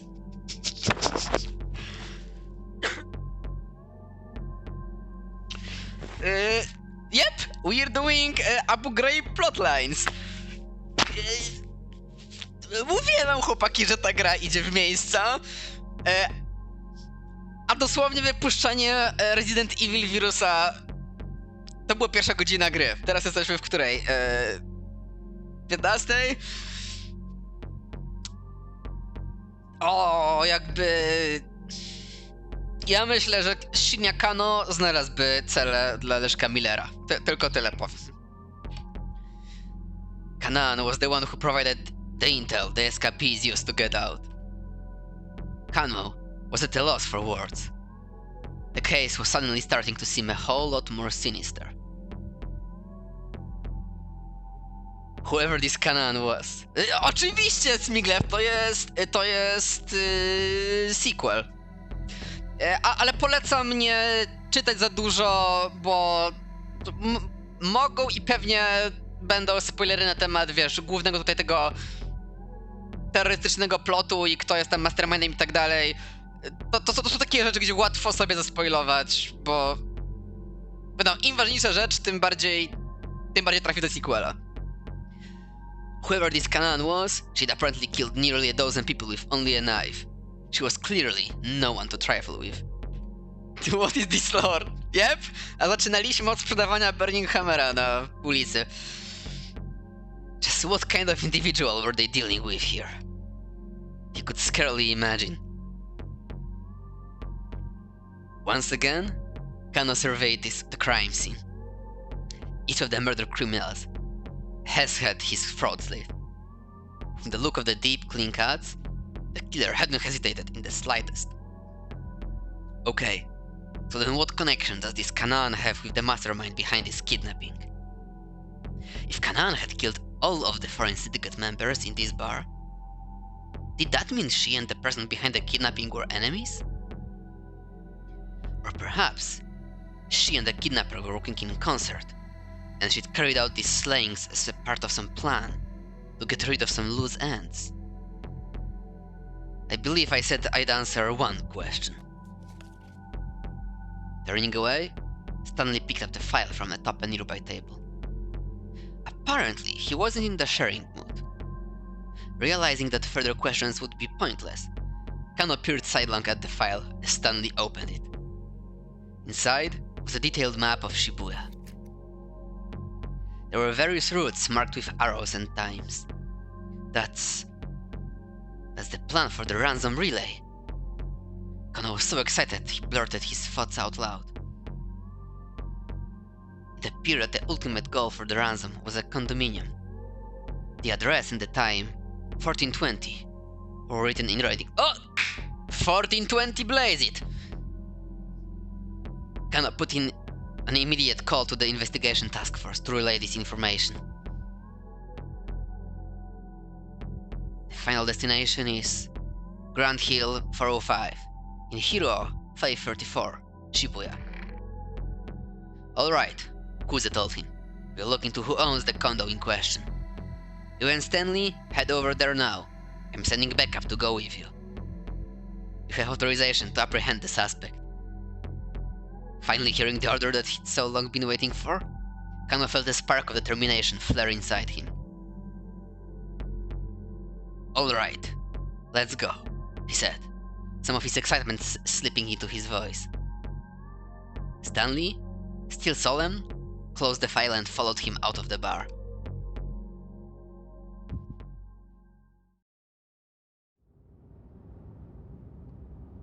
Stanley drove along Inokashira Dori towards Hiro, where the finish line for the ransom relay was located. His demeanor was cold and brooding, in sharp contrast with Kano's gung-ho readiness. He seemed lost in some deep and cheerless thought.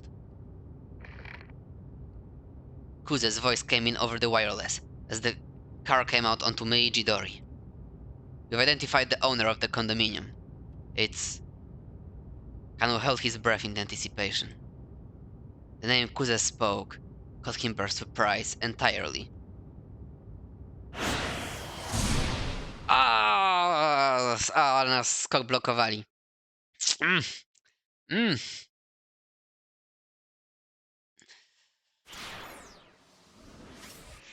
Więc, no cóż, już drugi plotline schowany za hiperlinkiem.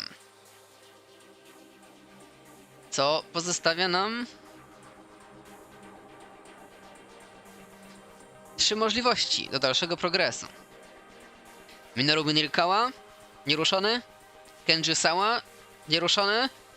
I Maria Osawa, której coś blokowaliśmy.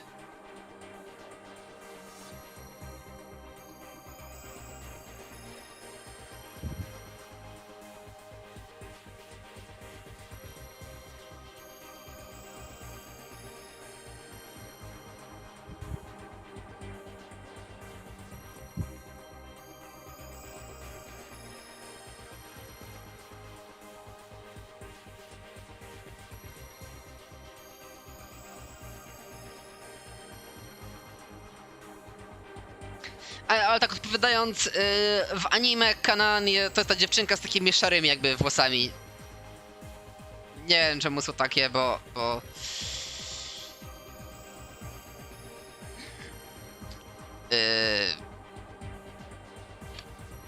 I guess IRL nie ma dziewczynek z... szarymi włosami. To najpierw 1, potem 3, co? Z drugiej strony 3 będzie krótsze, ale to... I tak posłuchałem Smiglefa. Ale dlatego, że Mineryka jest moim ulubionym protagonistą w tej grze, więc... I'm biased. I kiedy go zostawiliśmy...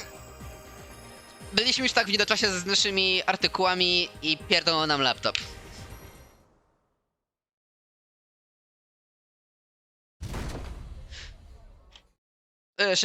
Szybki recap dla wieszenia, ale w takim poważniejszym wielkim skrócie potrzebujemy do jutra zrobić połowę gazety i nie dać redaktora dorwać przez jakuziarzy, żeby nie umarł. Chłop ma długi i jak ta gazeta nie wyjdzie, to nie będzie miał pieniędzy na nie umarcie od Yakuzy i no, głupia sprawa. A mamy w walce jego dług wdzięczności. Więc cały dzień biegamy jak szaleni trochę, robiąc dziennikarstwo. Aż nam padł laptop. No! Minorikawa's cry of despair echoed throughout the cafe. His laptop monitor stared back at him, black and empty. Don't you die on me, buddy. He jabbed his finger sharply at the screen. But the computer gave no response, looking well and truly dead. What the hell? Minorikawa pounded his fist on the table. This would be a worst-case scenario, even if he weren't desperately pressed for time. Guess I'll just have to write by hand then. He rummaged around inside his bag and pulled out a notebook. I can still do this, he shouted, doing his best to psych himself up for the task ahead. I will still do this. Excuse me, sir? The waitress appeared timidly beside him. What? Minorikawa snapped, his pen still flying across the paper. Sir, if you could please quiet down. My damn computer just broke. I'm allowed a scream or two. Minorikawa was in no state of mind to be quiet. If it weren't for the deadline he was racing to meet, he'd probably have gone on screaming until he passed out. Your computer is broken, you say? The waitress peered at the monitor. Yeah, look. It just suddenly stopped displaying anything. Could it be that, the battery is just dead? Minorikawa sat bolt upright. That's it! The waitress flinched as Minorikawa's finger dropped toward her face. I hadn't considered that possibility. Hey, let me plug in somewhere. There's an outlet right there, sir. She pointed at an outlet by Minorikawa's feet, making no attempt to hide her exasperation. Minorikawa plugged in the power cable, and the monitor sprang to life as normal. So, now that that's sorted, would you please be quiet, sir? Don't talk to me, you're interfering with my writing. Minorikawa's fingers had already begun dancing across his keyboard. With a sigh, the waitress disappeared back into the kitchen. Oh yeah, now we're talking. His fingers picked up speed as he went about touch typing. Touch typing. The act of typing at keyboards without looking at the keys. The aspiration of computer novices everywhere. The typical method involves placing the index fingers on the F and J keys with the middle. Pressing the index fingers on the F and J keys, with the middle, ring and pinky fingers resting on the A, S and D, or K, L and semicolon keys to either side, from which all their keys are easily reached. With practice, a touch typist can instinctively hit the correct key every time without looking. The pros and cons of surveillance cameras. Proprietor of outdated electronics shops oversees high-tech camera system. Bedlam at bogus weight lost drink sales demo. Bankrupted organizer remains undiscouraged. Now, Minorikawa's spirits were riding high. His writing rolled along at a brisk pace. Sir? It was the waitress again, her voice yanking Minorikawa right out of his soaring mood. Sir? Now what? Has the President of the United States agreed to give me a one-on-one interview? The waitress's eyes went wide with confusion. Huh? Because unless something that important, do not speak to me right now. But she was undeterred. Sir, please, if you could just be a little quieter. Minorikawa's fingers ceased their rattling across the keys. Just what sound do you have a problem with? All I've been doing is writing a copy. Well, for the last while, actually, you've been talking while you write, sir. Talking? Minorikawa tilted his head in confusion. Yes, sir. We've been talking about an electronics store and some bogus weight loss drink. I assume that's what you're writing about? You're saying I've been narrating my copy aloud while writing it?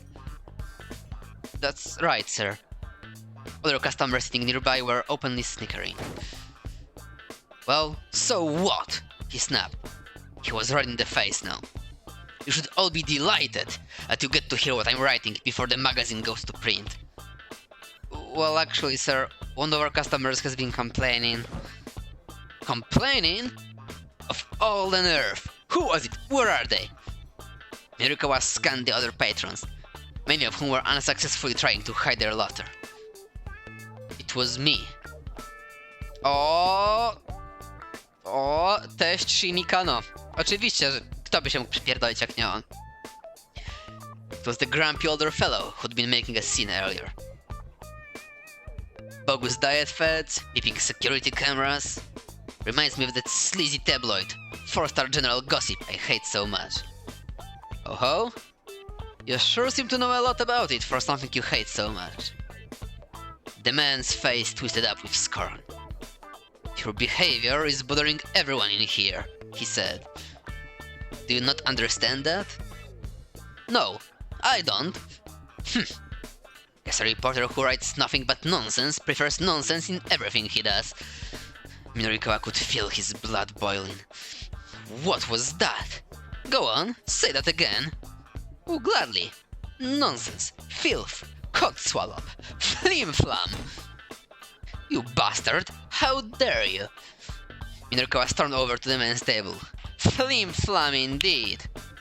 Flim-flam. Bogus on insincere content. Few things anger Minorikawa more than reporters using dishonest means to create a story.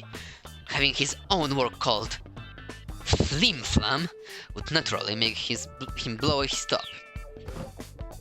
Just who are you calling flim-flam? The other man stood up and glowered in Minorikawa's face. You utterly lack any manners or sense of decency, for starters. I have plenty of manners and decency. I also happen to have a deadline. Bah, as if a flim-flam artist like you has a work ethic. Stop calling me flim-flam. The waitress inserted herself between the two men. Gentlemen, please stop fighting. I demand that you remove this man at once, the older fellow barked. He's the one you should be kicking out, Minorikawa shot back. By now, he was ready to go for this guy's throat. Please, the waitress pleaded. Both of you, return to your seats. She grabbed onto Minorikawa and began to forcibly drag him back to his table.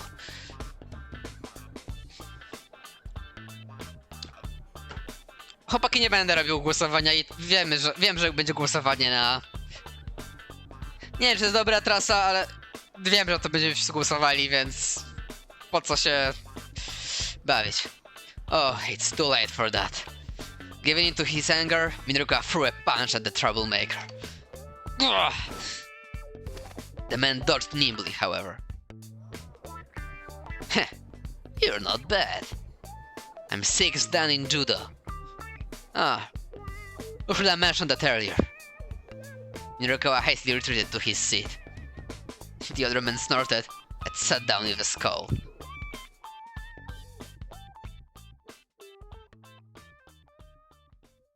The needless interruption, just when he finally got into writing mode, had all but killed Minorikawa's motivation.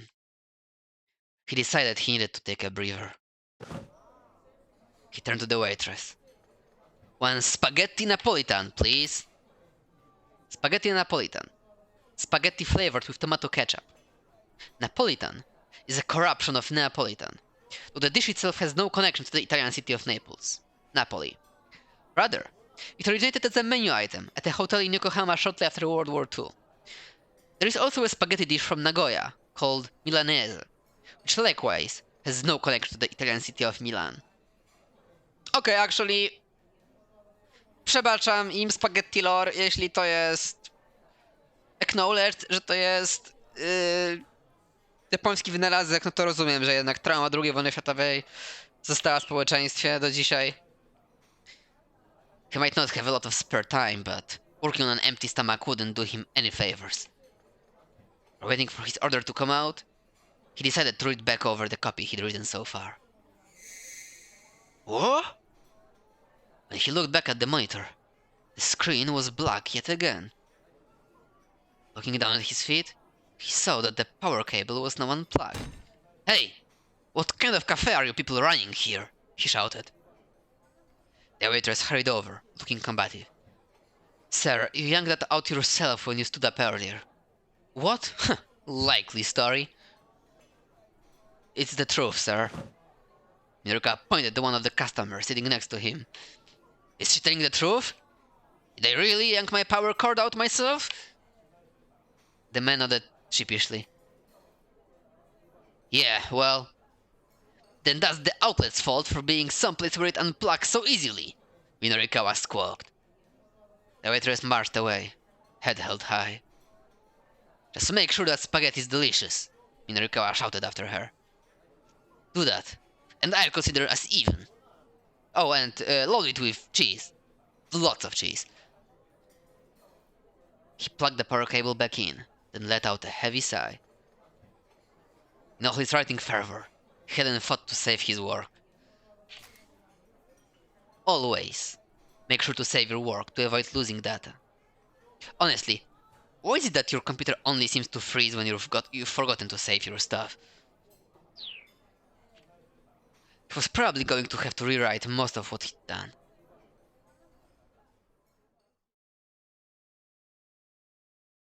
Excuse me? Miruka looked up to see a young woman standing there. I'm so sorry, she said. About my father. She gave a tiny bow. Your father? Oh, the rude old man? He's just a little worked up right now. Please don't pay him any mind. So what? You waiting on your boyfriend? Huh? The woman was taken aback. I happened to hear you two arguing earlier. What's been about 2 hours ago? Oh, I see. An awkward, embarrassed smile came to the woman's face. I thought he was going to ask my father for permission to marry me, so we've been waiting for him, but he hasn't shown up? No. He must be really busy. She cast her eyes down sadly. Minorika took a better look at her. She was gorgeous. A woman with her looks wasn't something he saw every day, that was for sure. Say, would you mind talking with me for a bit? He asked. Me? Yeah. I kinda need to turn my mood around here. Okay. At least until my father gets back. The woman cast an anxious look toward the restrooms. What's your name? Rumi. She sat down across from him. Wait a second. Aren't you? Minorikawa peered in Rumi's face. One of those twins that was chosen as Miss Midoriyama? Rumi shook her head. No, not me. No? Darn. Didn't think I'd be that lucky. He took a sip of his now cold coffee. I do know the girls you're talking about, though, Rumi said. Minorikawa spat out his coffee in surprise. Rumi squeaked in alarm as the spray spattered her face. But Minorikawa leaned in, unconcerned. You mean it? You really know them? Yes, Rumi replied. You're talking about the Osawa twins, right?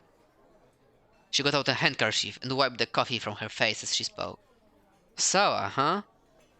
Minorikawa glanced down at the project proposal on the table. Sexy squared. Twins share top prize at local university beauty contest. Nie wiem, czy dzwonimy, ale chyba nie powinna być. Chyba jest zbyt postacią tła. Midoriyama Academy? Maria and Hitomi Osawa. Yeah, yes, that's it. The Osawa twins. I actually won Miss Midoriyama myself a few years ago. This year I served as one of the judges. Minorikawa adopted a self-satisfied pose. O mój Boże, Minorikawa używa maka. No ale każdy popełnia błędy. Guess I really was born under the right sign to be a freelancer. The leads just come to me. Ah, sure, Rumi muttered. Okay, let's talk basics then. Tell me what you know about these girls. Well, I don't really know them personally. Rumi continued to dab at the coffee on her face. But now that you ask, I do remember hearing that they'd entered the contest separately. Wait, separately? Now Minorika was a bit confused. Yes, that's right. I'd assumed they'd entered as a pair, but apparently not. Wonder why. I mean, they're twins. Don't they look alike? Wear the same clothes? Do everything together? And say the same things at the same time and stuff? Rumi chuckled and shook her head. No, not at all. Besides, the two aren't identical. They're fraternal twins, she said. Fraternal twins. Twins who were born at the same time from two eggs that were fertilized separately. Fraternal twins do not share the same genetic information. They can differ in such characteristics as sex and blood type, though there are cases of fraternal twins resembling one another almost as closely as identical twins. Maria and Hitomi Osawa happen to look very closely alike, but they do not have the same blood type. Although at a glance they do look very similar. Still, how should I put this? They both give off a very different impression. Oh, well, that sounds interesting. Mind explaining what you mean? Minorikawa opened his memo pad. I talked to them briefly after the awards ceremony. The older sister struck me as really energetic, but the younger one was more quiet and reserved. Minorikawa's investigative senses were tingling. I wouldn't figure a shy girl would want to enter a campus beauty contest. Suppose not, no. Yeah. I don't suppose you've got anything juicier, Minorikawa asked. Rumi frowned. Would you like to just go ask them yourself? She said. You don't live very far from here. Whoa, hold the phone! Minorikawa could hardly believe what had just fallen into his lap. The advanced info in the project proposal had mentioned the girls were students at Midoriyama, but hadn't given an actual address. If he could talk to them directly, now that would be pay dirt. You know where they live? Well, not exactly. I just heard that they lived in Shoto. Aha, Shoto. It wasn't far away. A car or motorcycle could get there in about 10 minutes. It'd be quicker than going to Midoriyama Academy, and he'd be able to meet with the girls themselves. Minorikawa flashed a quick look toward the restroom. It looked like Rumi's father had just gotten back. Sorry, she said. I should be going. No problem. And thank you. Rumi gave him a quick nod, then hurried back to her seat. Minorikawa grabbed the directory from the public phone and flipped through the pages. To his surprise, there were only 5 listings for the name Osawa, with addresses in Shoto. There was neither a Maria or a Hitomi, but he hadn't expected there to be. He'd need to find their parents. Wasting no time, he called up the first Osawa on the list.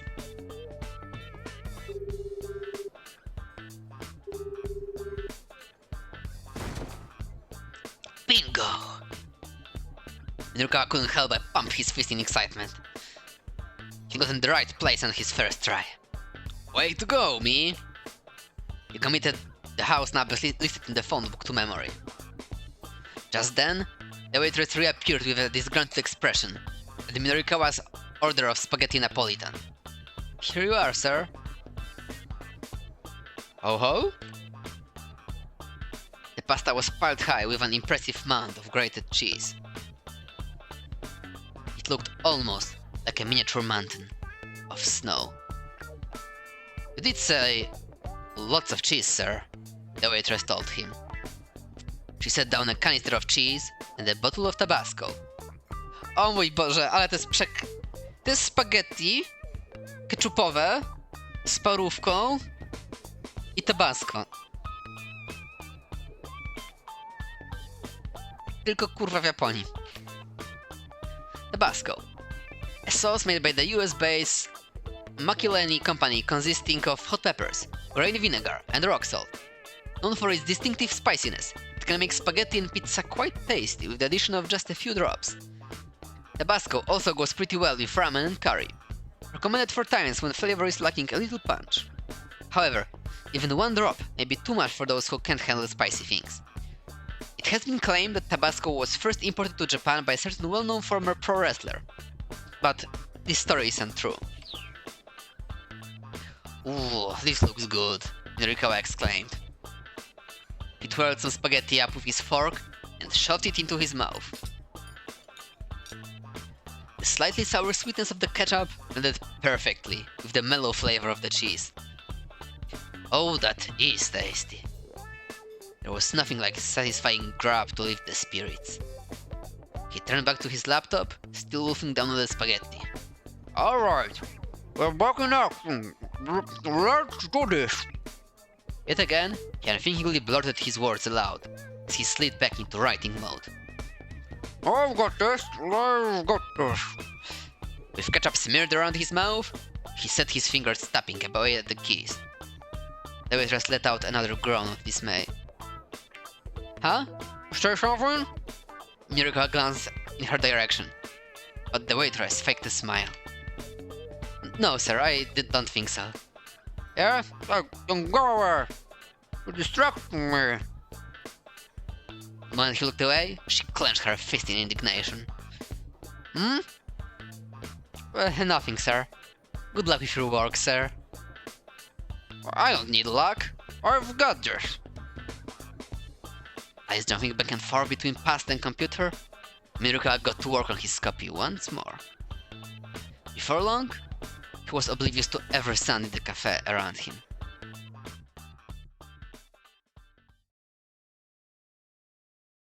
When he finally snapped out of writing mode, he glanced at his watch. It was 2:20. Almost time for him to head to his next interview. Better get a move on.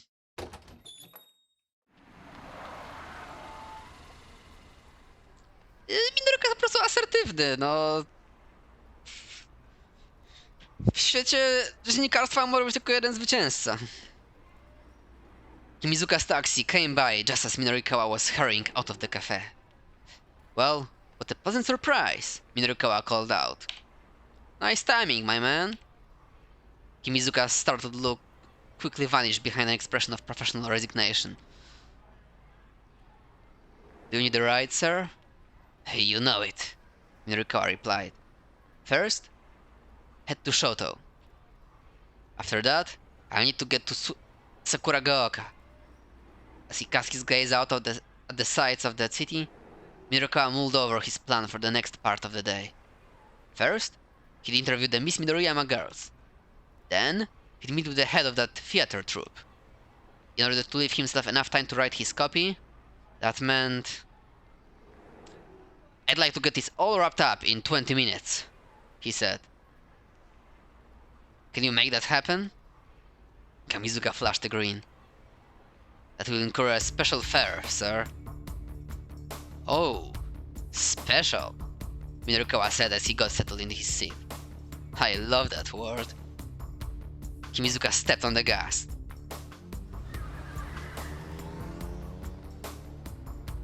Shibuya was a town of contrasts. It was a town of young people, unpretentious, energetic. The Scramble intersection and the center guy perfectly conveyed that vibrancy. However, if one turned right at the 109th building and headed down Bunkamuradori, the town's whole atmosphere changed. Shoto was one of Shibuya's, indeed, one of Tokyo's most upscale residential districts. Wherever one looked, there were stately manor houses, giving off an imposing air, sending the message that this was no place for the common folk. Right here's fine. Mirokawa directed Kimizuka to pull over. Wait here for me. I'll be right back. Hopping out of the taxi, he checked the nameplates of the nearby homes. Ah, here we go. It spotted a nameplate that read Osawa. Kenji Osawa, huh? No najprostsze za ten, ale najbardziej klasyczny, ale skillowy, to wiesz, to skraby rushdownem grają. Kenji Osawa, huh? The name nagged at him somehow. It had been in the back of his mind ever since he'd seen it in the phone book back at the cafe. Had he heard it someplace before? Huh. He walked up to the gate and pressed the button for the intercom. Even the little chime it made when he pressed sounded elegant. Mirukawa waited, but there was no response. He looked at his watch. It was 2:30 now. His interview with Shinosuke Arai of the Wandering Angels was supposed to have started already. Wandering Angels, Episode 3. With the help from Shinichi Bando, Mondo was able to get out of his apartment. Then, when all the players had finally assembled, the troupe proceeded with one last rehearsal before showtime. But again, tragedy struck. Mondo came down with food poisoning after eating his lunch. He was rushed to the hospital in an ambulance, and the Angels were once again lacking an actor for the key role of Shido. Arai was on the verge of panic. Finally, however, he came up with a solution. Novice actor Takuya Amo, age 31, would take on the part. Still, he wanted to meet with the twins first if it was possible. He had to make a choice. Prosta piłka. Czy zawracamy głowę Osawie? Po pierwsze musimy tą pierdoloną gazetę skończyć, a po drugie zawrócimy głowę Osawie, zmienimy timeline. Czy może odpuszczamy to, idziemy do trupy teatralnej i nie zawracamy głowy Osawie, który może z tego przeżywać przygody z japońskim Colombo.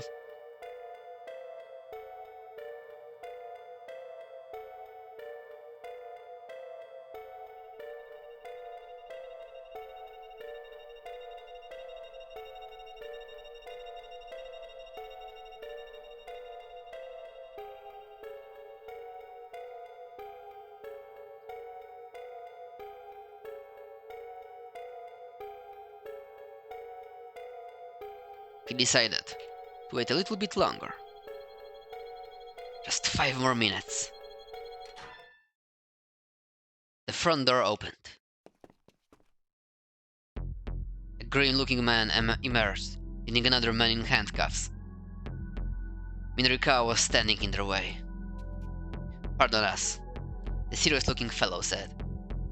He gave Minorikawa a card bow as he passed by. Minorikawa smelled a distinct odor of a scoop. "Hey, does that guy live here?" he asked. The man ignored him and kept... Może gdybyście głosowali na granie Osało, to byście się dowiedzieli. Ale nie. Biegajmy po centrum handlowym, to na pewno będzie ciekawsze. The man ignored him and kept moving. But Minorikawa followed. He couldn't let this opportunity pass him by. "Hey, wait up. Is that Mr. Osawa?" With a grimace, the man pushed Minorikawa aside and hurried his handcuffed prisoner along. For a moment, Minorikawa wondered if he should keep after them, but he decided against it. Whatever was going on here, he doubted he'd be able to get an interview with the twin girls right now. This had all been an unfortunate waste of time. He had no real choice but to head along to his next interview.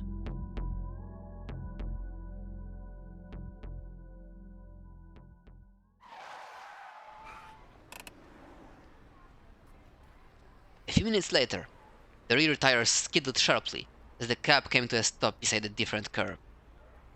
The trip from Shoto to the theater in Sakuragaoka had taken almost no time at all. "Here we are, sir," Kimizuke announced. Wow, that was fast.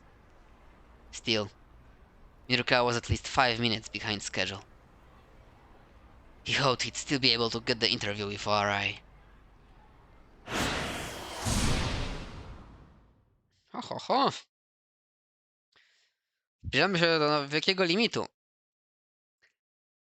Więc teraz, zostało nam Osawa i jakieś skrawki młodej Osały, więc może tak zróbmy tą młodą Osałę, żeby, że tak powiem, na szybko zobaczyć, gdzie dojedzie. Być potem łatwiej menedżować nasz czas.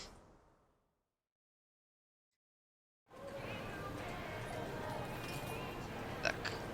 I tutaj zostawiliśmy Yanagishita, żeby mógł wpaść na Marię i tak dalej.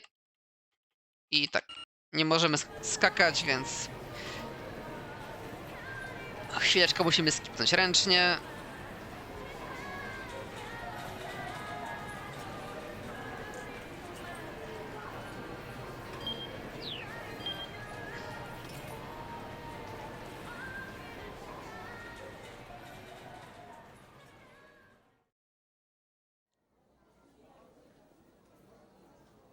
The third floor is packed with young girls. I spot a shirt that catches my eye and head to the fitting room to try it on. There, I realize there's something in my pocket.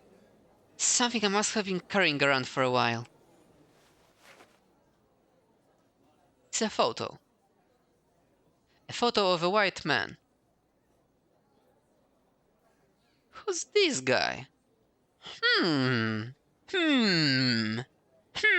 Chyba go widziałem. Może to był Localist Photograph, yep. Niestety zamiast Nickelbacka to jest chyba mój przyjaciel z Abu Ghraib. To tak mi się wydaje. I can't quite tell if I recognize him or not.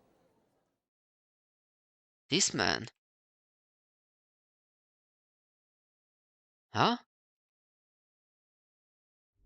Dangerous. I hear someone's voice inside my head.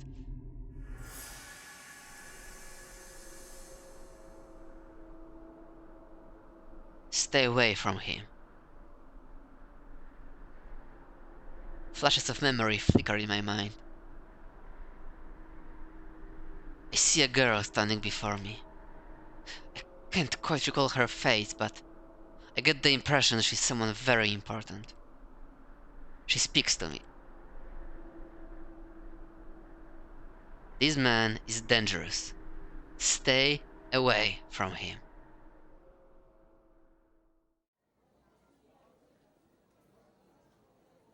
That's all. Then I snap back to my senses. It feels like I was right on the cusp of remembering something critical. At any rate, it seems that there's some connection between me and the man in the photo.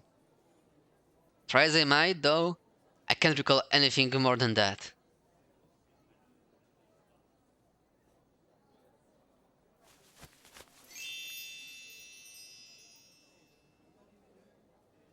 I try on the shirt I picked out.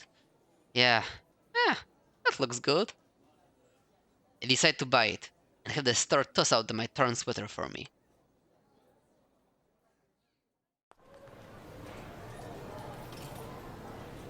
As I'm about to go down the escalator, a young man. Chachi strides up to me as if I'm an old friend. There you are.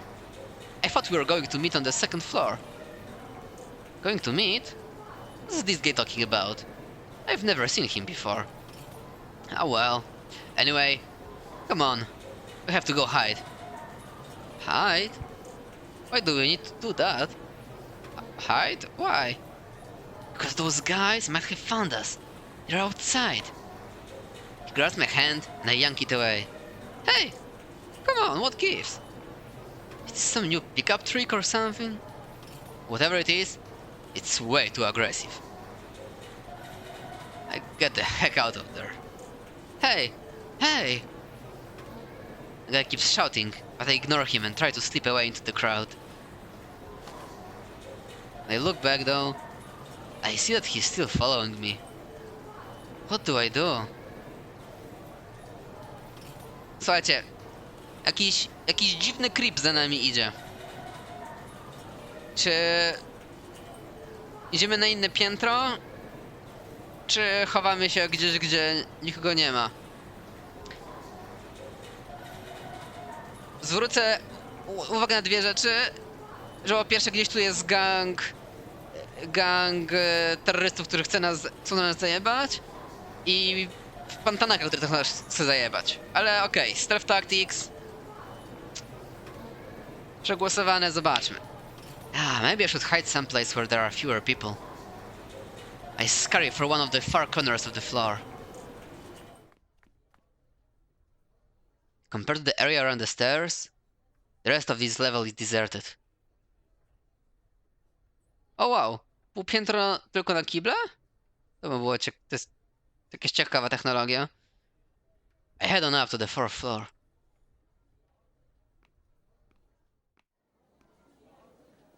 When I get to the top of the stairs, I see a man talking on his phone.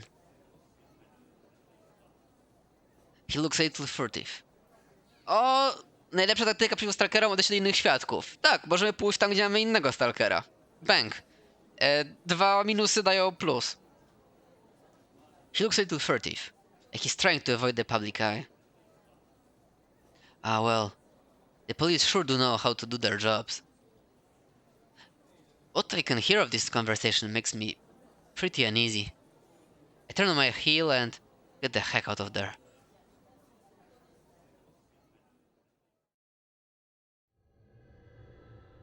When I arrive at the 4th floor restaurant section, the sign for a Chinese buffet catches my eye. A style of dining where guests serve themselves freely from an array of prepared foods, taking as much of each as they want. Many hotels and restaurants tend to hold buffets at lunchtime, or for brunch. Sometimes, however, it just winds up being a kind of cruel trap, with crowded lines making it take forever for you to even get near the food. In my big Chinese restaurant, the name means something along the lines of Fire of Morning. I guess fire is important for cooking, but that's kind of an unsettling thing to call an eatery. Oh well, I guess the name doesn't matter. I'm in the mood to straight up devour some Chinese food. When I go to enter though, I'm stopped by one of the employees. Oh, I'm sorry, miss. I'm afraid we're not accepting any more, any customers. I mean, we're not really open, not just now. She sounds a little bewildered by her own words. Why not? Well, you see, one of our other customers ate all of our food. Someone ate an entire restaurant out of food? Is that even possible? What I'm trying to say, miss, is that we're, closed for the day. Żeby nie było, spoiler, to nie ma timeline'u, w którym Chili idzie gdzieś indziej, restauracja jest otwarta. To po prostu jest jakiś bardzo śmieszny running joke, którego byli ludzie nie rozumieją. Ugh, go figure. Looks like Mr. Yanagishita's bad luck has rubbed off on me. I guess I'll have to look for another restaurant too. Hold up, who's that kid? Lying idly across the seats in the waiting area at the front of the restaurant is a young girl. Is this the girl that this dismal-looking fellow has been searching for? She looks so sad it makes my heart ache. I can't just leave her here alone. Excuse me, is your name Hana? She looks weary at the question. Your father has been looking for you, I say. Hana ignores me and just stares up at the ceiling. Hey, how about we try to find your dad together? I coax the girl into getting up, then I call out to the restaurant staffer. Excuse me, where should I go to ask them to put an announcement on the PA system? Dunno, maybe, the first floor? The security office? Right, down we go. I take Hana with me, and we get on one of the elevators together.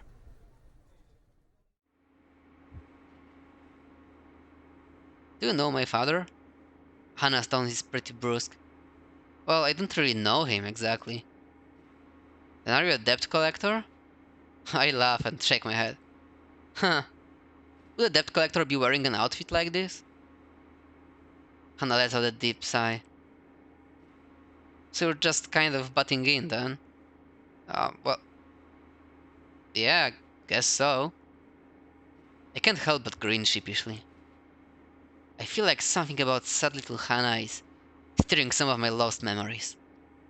If I just came out and told her that though, she'd probably think I was a total weirdo. So I decide to say something else. gamerki confirmed for posiadanie gry, ale czy gamerki posiadanie children handling skills? Zapraszam do głosowania.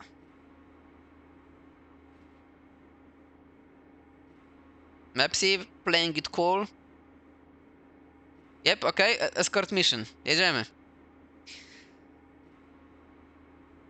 I guess I just got bored being all by myself. I like being alone. Hannah looks away from me. Still, I'm sure your father must be missing you right now. He doesn't care what happens to me. Her words trigger a sudden intense tightness in my chest. What is this feeling?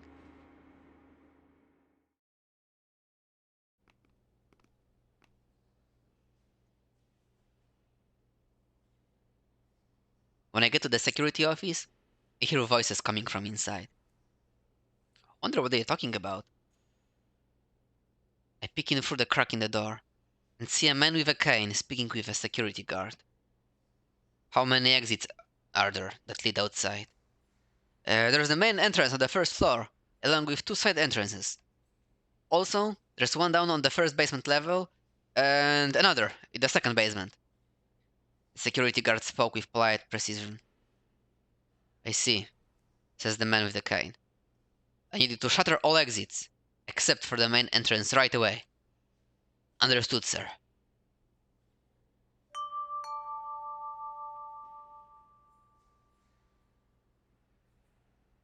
Attention all shoppers.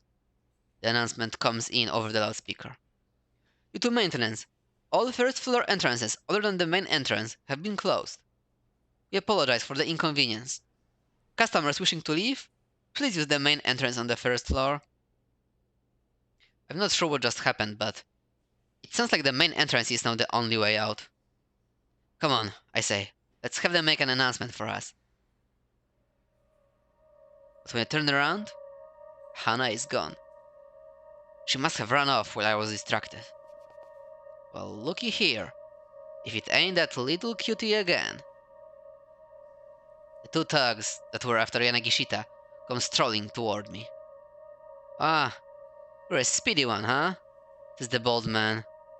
Weren't you downstairs just now? Did you change your clothes too? He looks me over, seeming impressed. Hey, hold on, let me see your face. The younger man grabs him by the wrist. You know Yanagishita, eh? Go on and give him a quick little call for us. He gives me a sharp yank. Let go of me. Can it, girlie? Just give them a call and we're all good. I have nothing to do with that guy. Do it now. These guys aren't even listening to me. Now I'm pretty pissed off. I said, I have nothing to do with that guy. Jestem dziewczynką z Bliska Wschodniego Abu Ghraib anime. Kurwa, nie będzie mnie tu pomiatał jakiś random w koszuli kolorowej. I whip my man-handled arm in a wide arc and send the younger man flying to a stack of boxes. Guess he must not have been expecting that. He hits hard. The impact knocks him out cold. Whoa! Who the heck are you? The bald man asks, his eyes wide. Shut up, I tell him. You're next. Smiglew, mam nadzieję, że jesteś bardzo zadowolony, że twoja ulubiona postać w grze właśnie zamienia się w kung fu Minorikałę, która będzie na wszystkich wskazywać palcem. I flash a winning grin. He gathers up his fallen friend and drags him away as fast as he can go. Okay, that was pretty strange. It was just like when I was fighting Miku. My body seems to know how to pull off all these moves instinctively. Am I a martial artist, maybe? Anyway, I've got to find Hannah.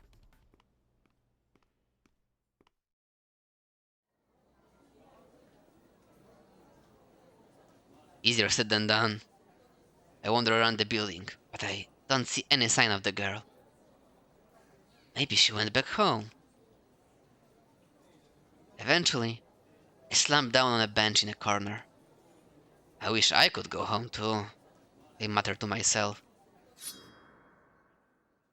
Something cold presses against my neck. What? Is that what I think it is? Make a scene, and I slit your throat. Oh no, it is a knife. Two foreign men grab me by the arms from either side. In that moment, fragmentary memories flood through my mind.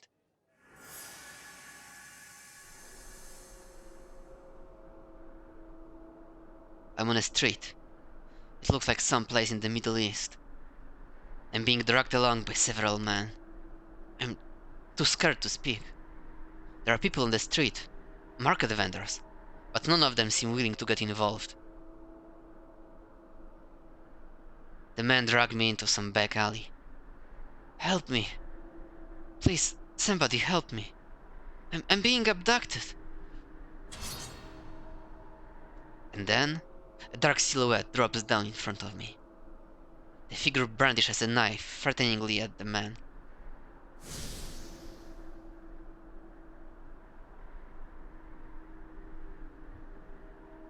The blade moves with dazzling speed.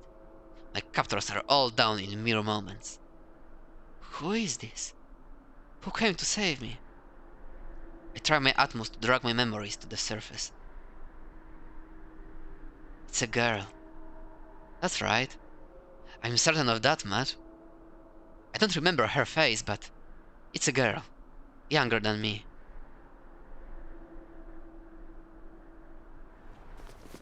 Walk faster. The angry hiss in my ear snaps me out of my flashback.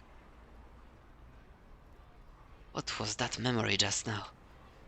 I'm more concerned about the girl who saved me than I am about men who captured me now. The two thugs marched me along, still holding me by the arms.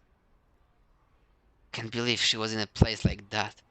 Yeah, talk about giving us the runaround. I can't figure out what they're talking about. A place like what? Giving them the runaround? Do you know me? The two men look at each other. Wait, are you the other one? One of them peers closely into my face. What are you talking about? What do you mean, a place like... I stop as a sudden idea comes to me. Hold on. Are you talking about that storehouse? The men look utterly confused. What are you talking about? One of them asks. I explain that I've lost my memory. This seems to make them pretty anxious. We gotta report this. One of the men takes out his cell phone and makes a call. He informs whoever's on the other end that I've lost my memory. I have no idea what's going on. Based on what I can follow from the conversation, though, it seems these were the people who had put me in that storehouse. But why had they done that? One of these guys asked if I was the other one. What could that possibly mean? Could it be... Did they abduct me because they mistook me for someone else? If so, who? The more I try to think, the more muddy this all gets. Calm down, just calm down. Let's think of what we know. What I do know for sure is that I woke up inside that storehouse. And evidently, I took a blow to the head, and that's the cause of my amnesia. Hold on, that's strange. If these people had kidnapped me before, why wasn't the storehouse, well, locked? It seems pretty sloppy if they wanted to keep someone confined. What could all this possibly mean?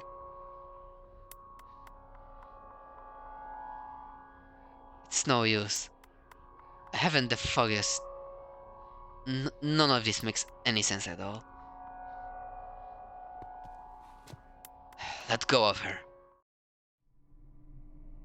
I crane my neck to see who spoke. It's the man with the cane who was at the security office. Who the hell are you? One of my captors barked. He said, let her go. Did you not hear? The man with the cane pulls a gun from his suit pocket. Get lost. This isn't worth dying over. The two men take a few steps back and then bolt out of the alleyway. Who are you? My voice trembles slightly. Guess he's not here. The man takes a quick look around. He? Do you mean Mr. Yanagishita? All that matters is that he's not here. Gun in hand, the man slowly approaches. Hitomi Osawa, I know you've done nothing wrong. What? I feel a jolt of surprise at the name. Hitomi Osawa? Is that my name? His face, a mask of stone. The man points the gun right at my head.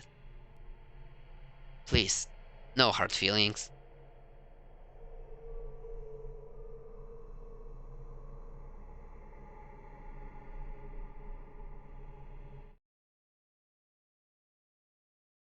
Oh snap!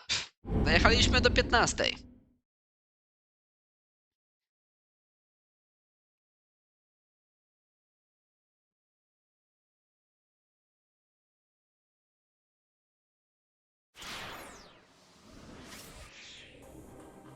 I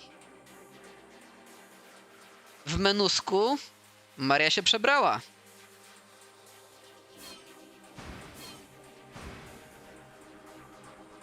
To za production values. Postawia nam to w timeline'ie de facto dwie możliwości. Osałę i skok do Achiego, bo mamy tutaj linka od Marii. Ale biorąc pod uwagę, że takie pół godzinki do 21 to zarządzę Osałę, bo tak powinniśmy akurat ładnie zakończyć temat, a za tydzień odplątać tę godzinę.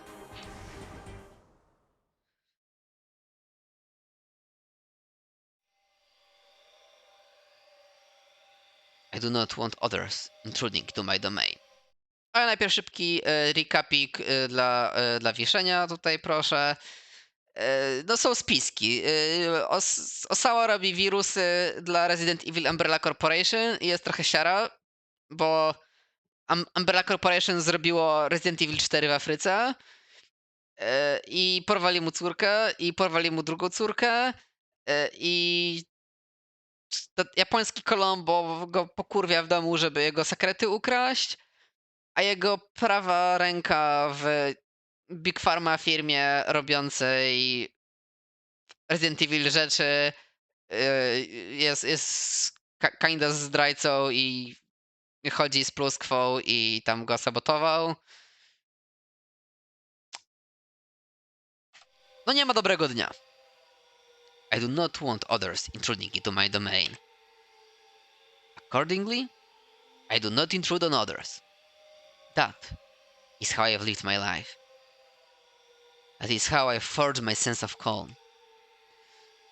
But something has begun to drive me mad. The boundaries between myself and others have started to collapse. I don't like it. I don't like it at all. I will become something other than myself. And that is one thing. A fear I could never bear. Oh no, you don't! Kajiwara tackled Tanaka as he strode toward the door. The two men collapsed in a heap in the front entryway. Hey! Tanaka barked. What are you doing? Hold still. Kajiwara ran his backtracker over Tanaka's body. It began beeping loudly. Aha! Kajiwara pulled off Tanaka's necktie clip. It's a listening device. Tanaka's face went pale. Where did you get this? Kajiwara demanded. Well... Tanaka trailed off into silence. I gave it to him. It was I, żona Kenjiego, who had appeared on the second floor landing.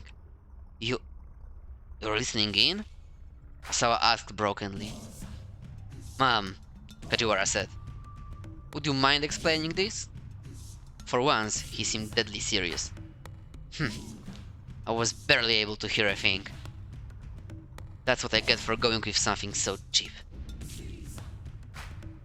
I held out a dangling earpiece. When and where did you get that? Earlier today. I left to do some shopping. And why did you plant a listening device on Mr. Tanaka? Kajiwara asked. That's what I want to know, Tanaka chimed in. Why would you do this, Mr. Osawa? He was trembling. You were outside emailing someone earlier, weren't you, Mr. Tanaka? I saw you from the window. Emailing? Kajiwara looked into Tanaka's face. I nodded. He came back into the house shortly afterward, and I asked him where he'd gone.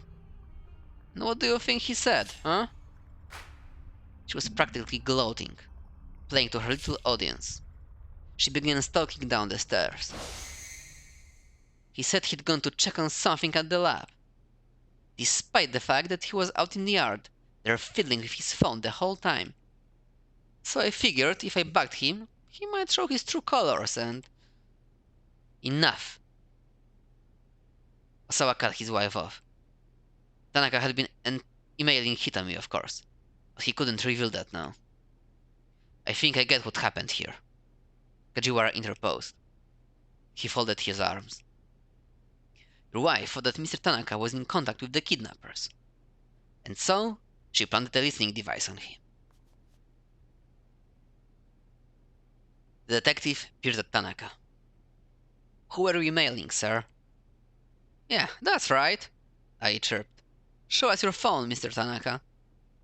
Let's see what you were really up to. Or is there some reason you don't want to show us? Osawa started to panic.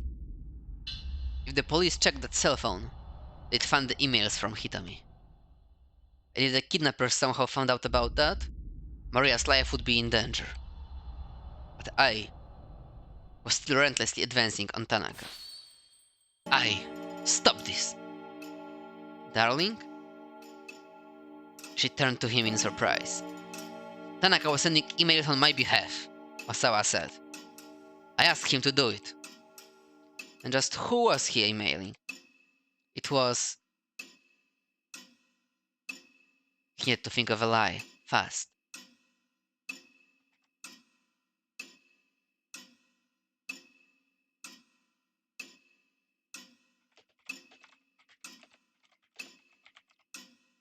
Po pierwsze, mamy tutaj oczywiście mały wyborek, jaką walnąć ściemę. Ale taką przy okazji ciekawostkę tak zrzucę, bo to zaczyna być trochę widać, że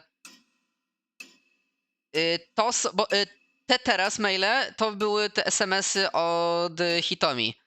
A tam porywacze mówili, że wiadomo, nie wolno się z policją kontaktować, bo straty taty, ich zamorduje. No i Tanaka tam pokazał tylko Kenjiemu, bo jest dobrym chłopcem, ale jest tak, okej, może by tutaj, żeby Colombo się nie dowiedział i tak dalej, bo faktycznie, wiesz, ci kidnaperzy to Hitami rozjebią czy coś. Let's keep it, wiesz, on the down low. Ale co ja powiem ciekawostkę, że tak jak wszystkie zdjęcia w plotline'ie Osały były bardzo zdesaturowane, tylko z tymi żółtymi akcentami, jak to światło przez drzwi, banan i tak dalej, to już to zaczęło, jak się przyjrzycie, że im bardziej się powoli Kenji otwiera na innych ludzi, tym bardziej powoli wracają kolory. Jeszcze nie jest to w pełni, ale już troszeczkę więcej ciepła na tej skórze się odrobinę pojawiło.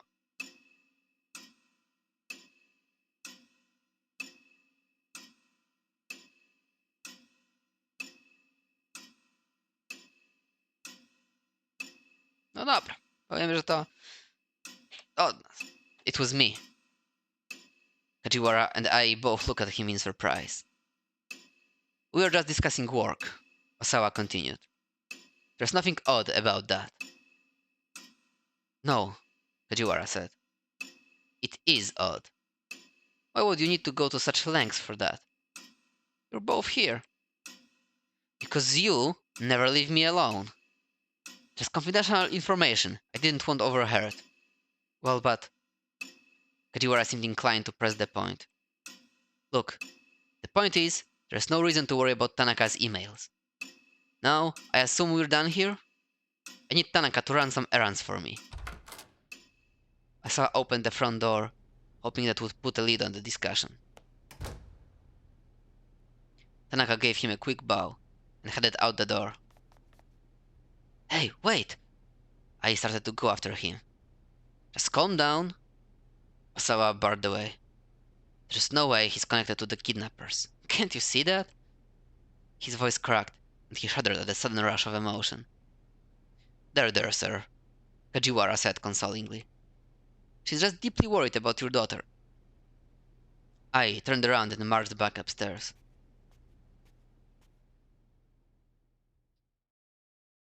But still, if she's that worried, giving a tie clip as a gift seems a bit... Tie clip.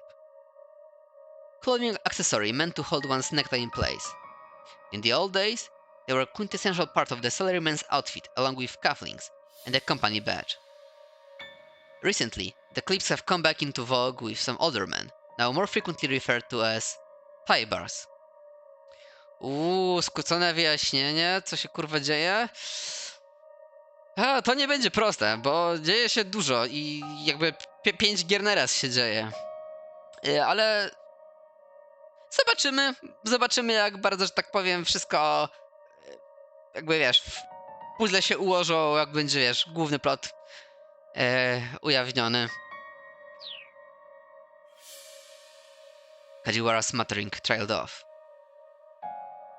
Ale po prostu trzeba git good. I kiedy mówię git good, mam na myśli dostać ADHD, żeby być na jednej fali z writerami tej gry. What do you mean? Osawa asked. Nothing.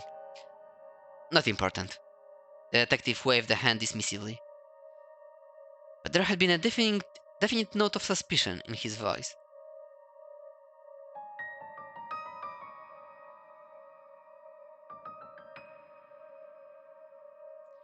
Well, back to work. Kajiwara headed back into the living room.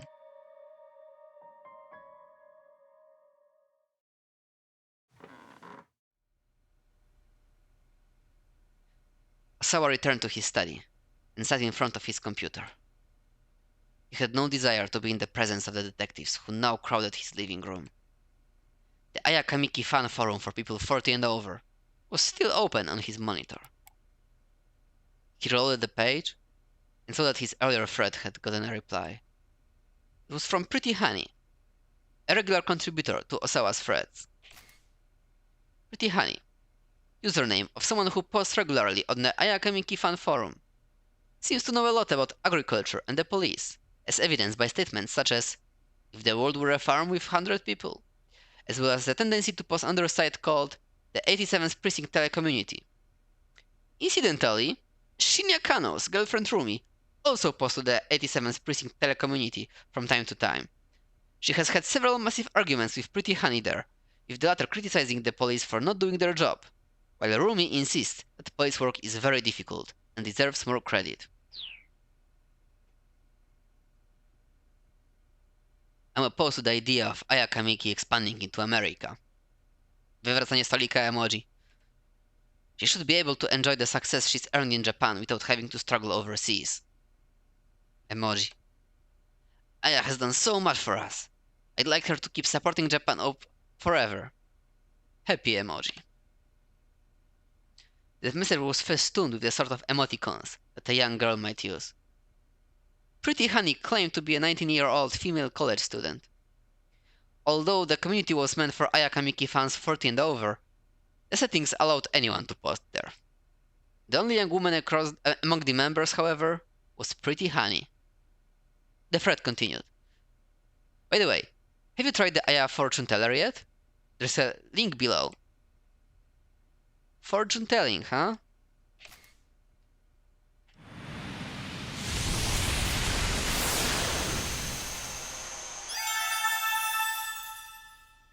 Co do chuja jest ta animacja? The practice of determining a present future luck or life events using cards, horoscopes, and other methods of divination. Most people believe such prognostication when it foretells something good, and don't believe it when the outlook is bad. That's about as much faith in fortune telling as someone should have. Nie mam pojęcia, co ta animacja ma wspólnego z fortune tellingiem. To jak jakiś fajerwerek wygląda, jeśli nie railgun. Trzeba by eksperta od wróżek. Osawa stared. Should he ask it whether Maria was safe? If it gave him a good answer, he'd believe it. If it were a bad answer, he wouldn't. Might be worth a shot, just for the peace of mind it'd bring. He clicked the link, and the Aya fortune teller page came up. It asked you to enter your birthday and sex. I numer karty kredytowej, i nazwisko panieńskie. I 4 ostatnie cyfry PESEL-u. And then, Aya Kamiki would offer her advice. Osawa followed the instructions, entering his date of birth, selecting male, and then clicking next. He's so getting fished. A few seconds later, his fortune was displayed. You're a very work-minded person. He'd hoped for some insight on Maria, but instead it was just a write-up about his personality. You'd never be able to get by without the devoted support of those around you. But you probably don't realize that, do you? It's a big mistake to think you can get through all of life's challenges on your own. There's nothing cool about being ignorant. If you don't get over your indifference to the world may start to harbor quite a grudge. Find a way to connect more deeply with the people around you, and start living a better life before it's too late. Just do that, and you're sure to have a wonderful future ahead. Dziękuję, Aya Kamiki. Famous people who got your results? Shinosuke Arai, playwright. The head of the Wandering Angels Theatre Troupe. He has an interview appointment with Minoru Minorikawa at 2:30 this afternoon. Osawa couldn't help but feel that the advice was painfully appropriate. He went back to the forum and replied to Pretty Honey. Nice to hear from you again, Pretty Honey. I definitely know how you feel about Aya Kamiki being ours. Still, I'm confident she's got what it takes to persevere and succeed in America. And if she does fail, well, all of us in Japan will be here to welcome her back all the same. Guess this voyage to America I've concocted just has me a little worked up. Weird emoji. Osawa clicked post and leaned back in his chair. I w ten sposób odblokował rangę węgorz. Mr. Osawa? Mr. Osawa! To Kajiwara, shouting from outside the door. First the toilet, then lunch. What is it now? There's been a development in the case. Please join us in the living room. We have important matters to discuss. Kajiwara had his detective face on.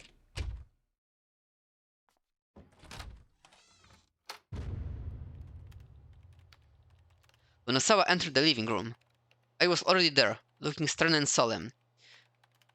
Czy cała policja w tej grze też pracuje na Macach? To jest w sumie ciekawe, że chyba absolutnie wszyscy jadą na Macach tutaj, a nie na Windowsie. Może trzeba się będzie przyjrzeć komputerowi w redakcji u łysego typa, jeśli tam jeszcze wrócimy. Ale nie jestem pewien, czy mieliśmy normalnego laptopa takiego Windowsowego, bo chyba to właśnie wszyscy są Apple Build. Now that you're both here, Kajiwara said, allow me to share what we know. We've identified a location that appears to be the Syndicate's hideout. You have? What about Maria? Is she there? Osawa exclaimed. We still haven't been able to ascertain whether your daughter is safe.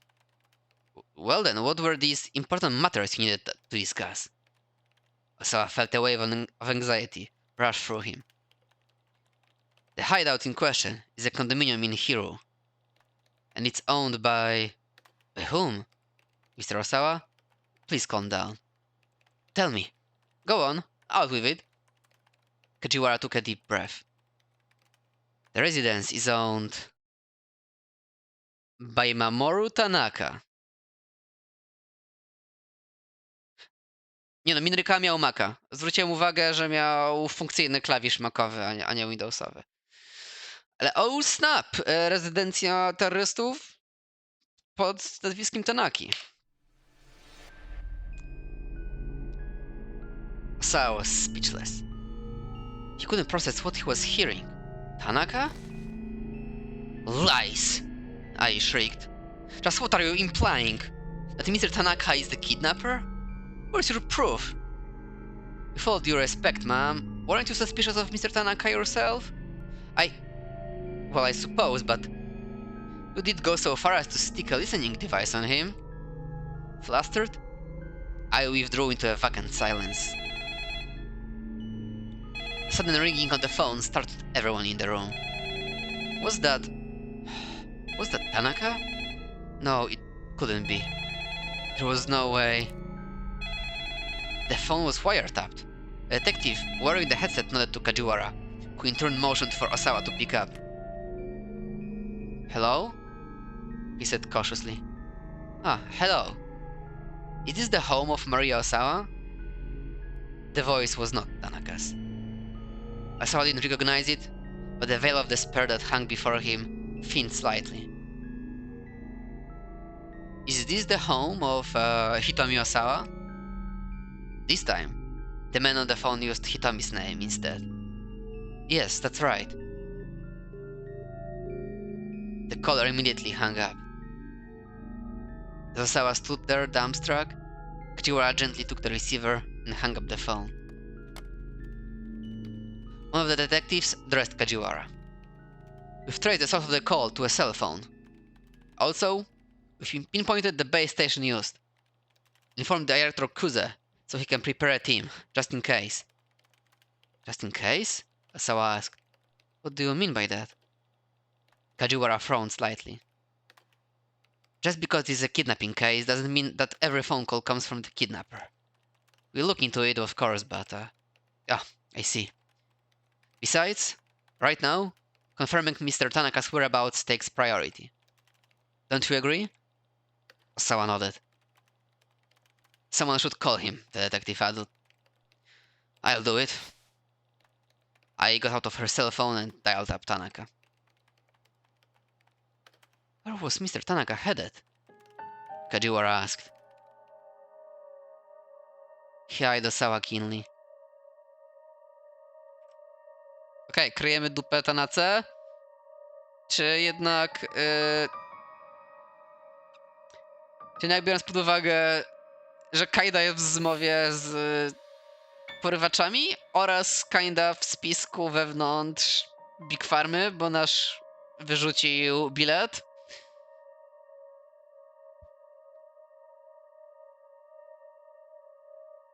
Mam tu chyba swoją opinię na ten temat, ale Mepsi, może ty chcesz ten remis najpierw rozbić.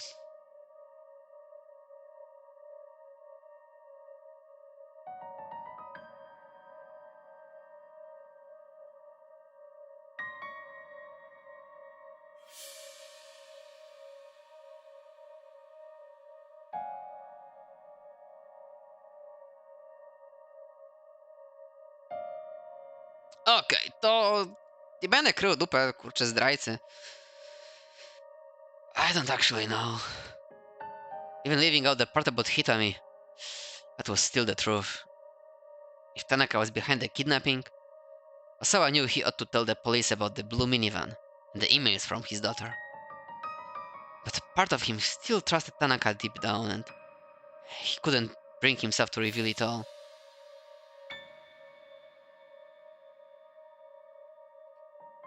We have investigators en route to Tanaka's condominium, Kajiwara said. Let's wait for them to report in. We have investigators en route to Tanaka's condominium, Kajiwara said. What? Through grass? Let's wait for them to report in. On the far side of the room, I was squawking in frustration. Despite several attempts, she hadn't been able to get through to Tanaka. Kajiwara's phone rang and he pulled it from his pocket. Kano? What's going on? He headed into one corner as he spoke into the receiver. I suppose that would be alright. What for, though? After a few more quiet words, Kajiwara held his phone out to Osawa. One of the investigators on the scene would like to speak with you. Frowning in confusion, Osawa took hold of the phone. Osawa speaking. Can I help you? This is Detective Kano from the Shibuya precinct. Time is critical, so I need to just cut to the chase here. There was a pause as the speaker took a deep breath before continuing. Did you give the antiviral drug to your daughter Hitami?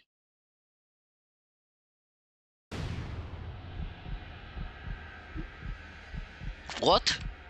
Osawa was so startled, and his voice caught in his throat. What are you talking about? The antiviral research was top secret. So how did some detective from the Shibuya precinct know about it? Osawa was bewildered. I'm the one asking the questions here, Mr. Osawa. Did you give the antiviral drug to your daughter Hitomi? I'm not sure I understand the question. I know what this syndicate is really after, Mr. Osawa. Osawa's mind went blank when he heard what Kano said next. He could give no reply. Mr. Osawa? The detective continued after a moment. Is everything alright? Without really thinking, Osawa hung up. They were after the virus? Did he mean the UA virus kept at the lab? Wait. Hold on. The detective had to be wrong about that. The kidnappers must have the UA virus already. Otherwise, I wouldn't have to do what I did to Hitami. Do not look away. These are your crimes. At last, Osawa understood what those emails from A were all about. They were a preview of the tragedy that was yet to unfold. The kidnappers probably meant to start the main event soon. It might already be too late to stop them. Mr. Osawa? Kajiwara asked. Are you alright? The detective gazed with concern into Osawa's ashen face. Bracing himself, Osawa spoke up, his voice hoarse and dry. A killer virus is about to be unleashed in Tokyo, and I know who's responsible. It's me. The sudden confession caused the detectives on site to stir like a hornet nest. Please, arrest me. Feeling the weight of his crimes crashing down on him, Osawa dropped his gaze to the floor. He held out both his wrists. I'll tell you everything down at the station, he said. Anything you need to know.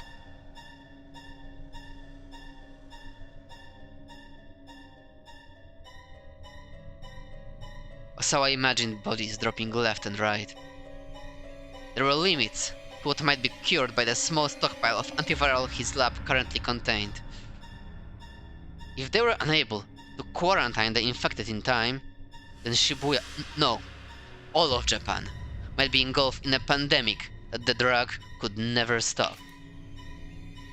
Pandemic. A massive outbreak of a particular infection on a regional or global scale. In 14th century Europe, a massive cholera outbreak is said to have killed 2/3 of the population, and the Spanish flu outbreak in the early 20th century killed at least 25 million people worldwide. Given modern advances in transportation, Some researchers are of the opinion that the global risk of a pandemic is higher than ever before. He could only hope that his complying with the authorities might help stop the spread of the infection before it was too late.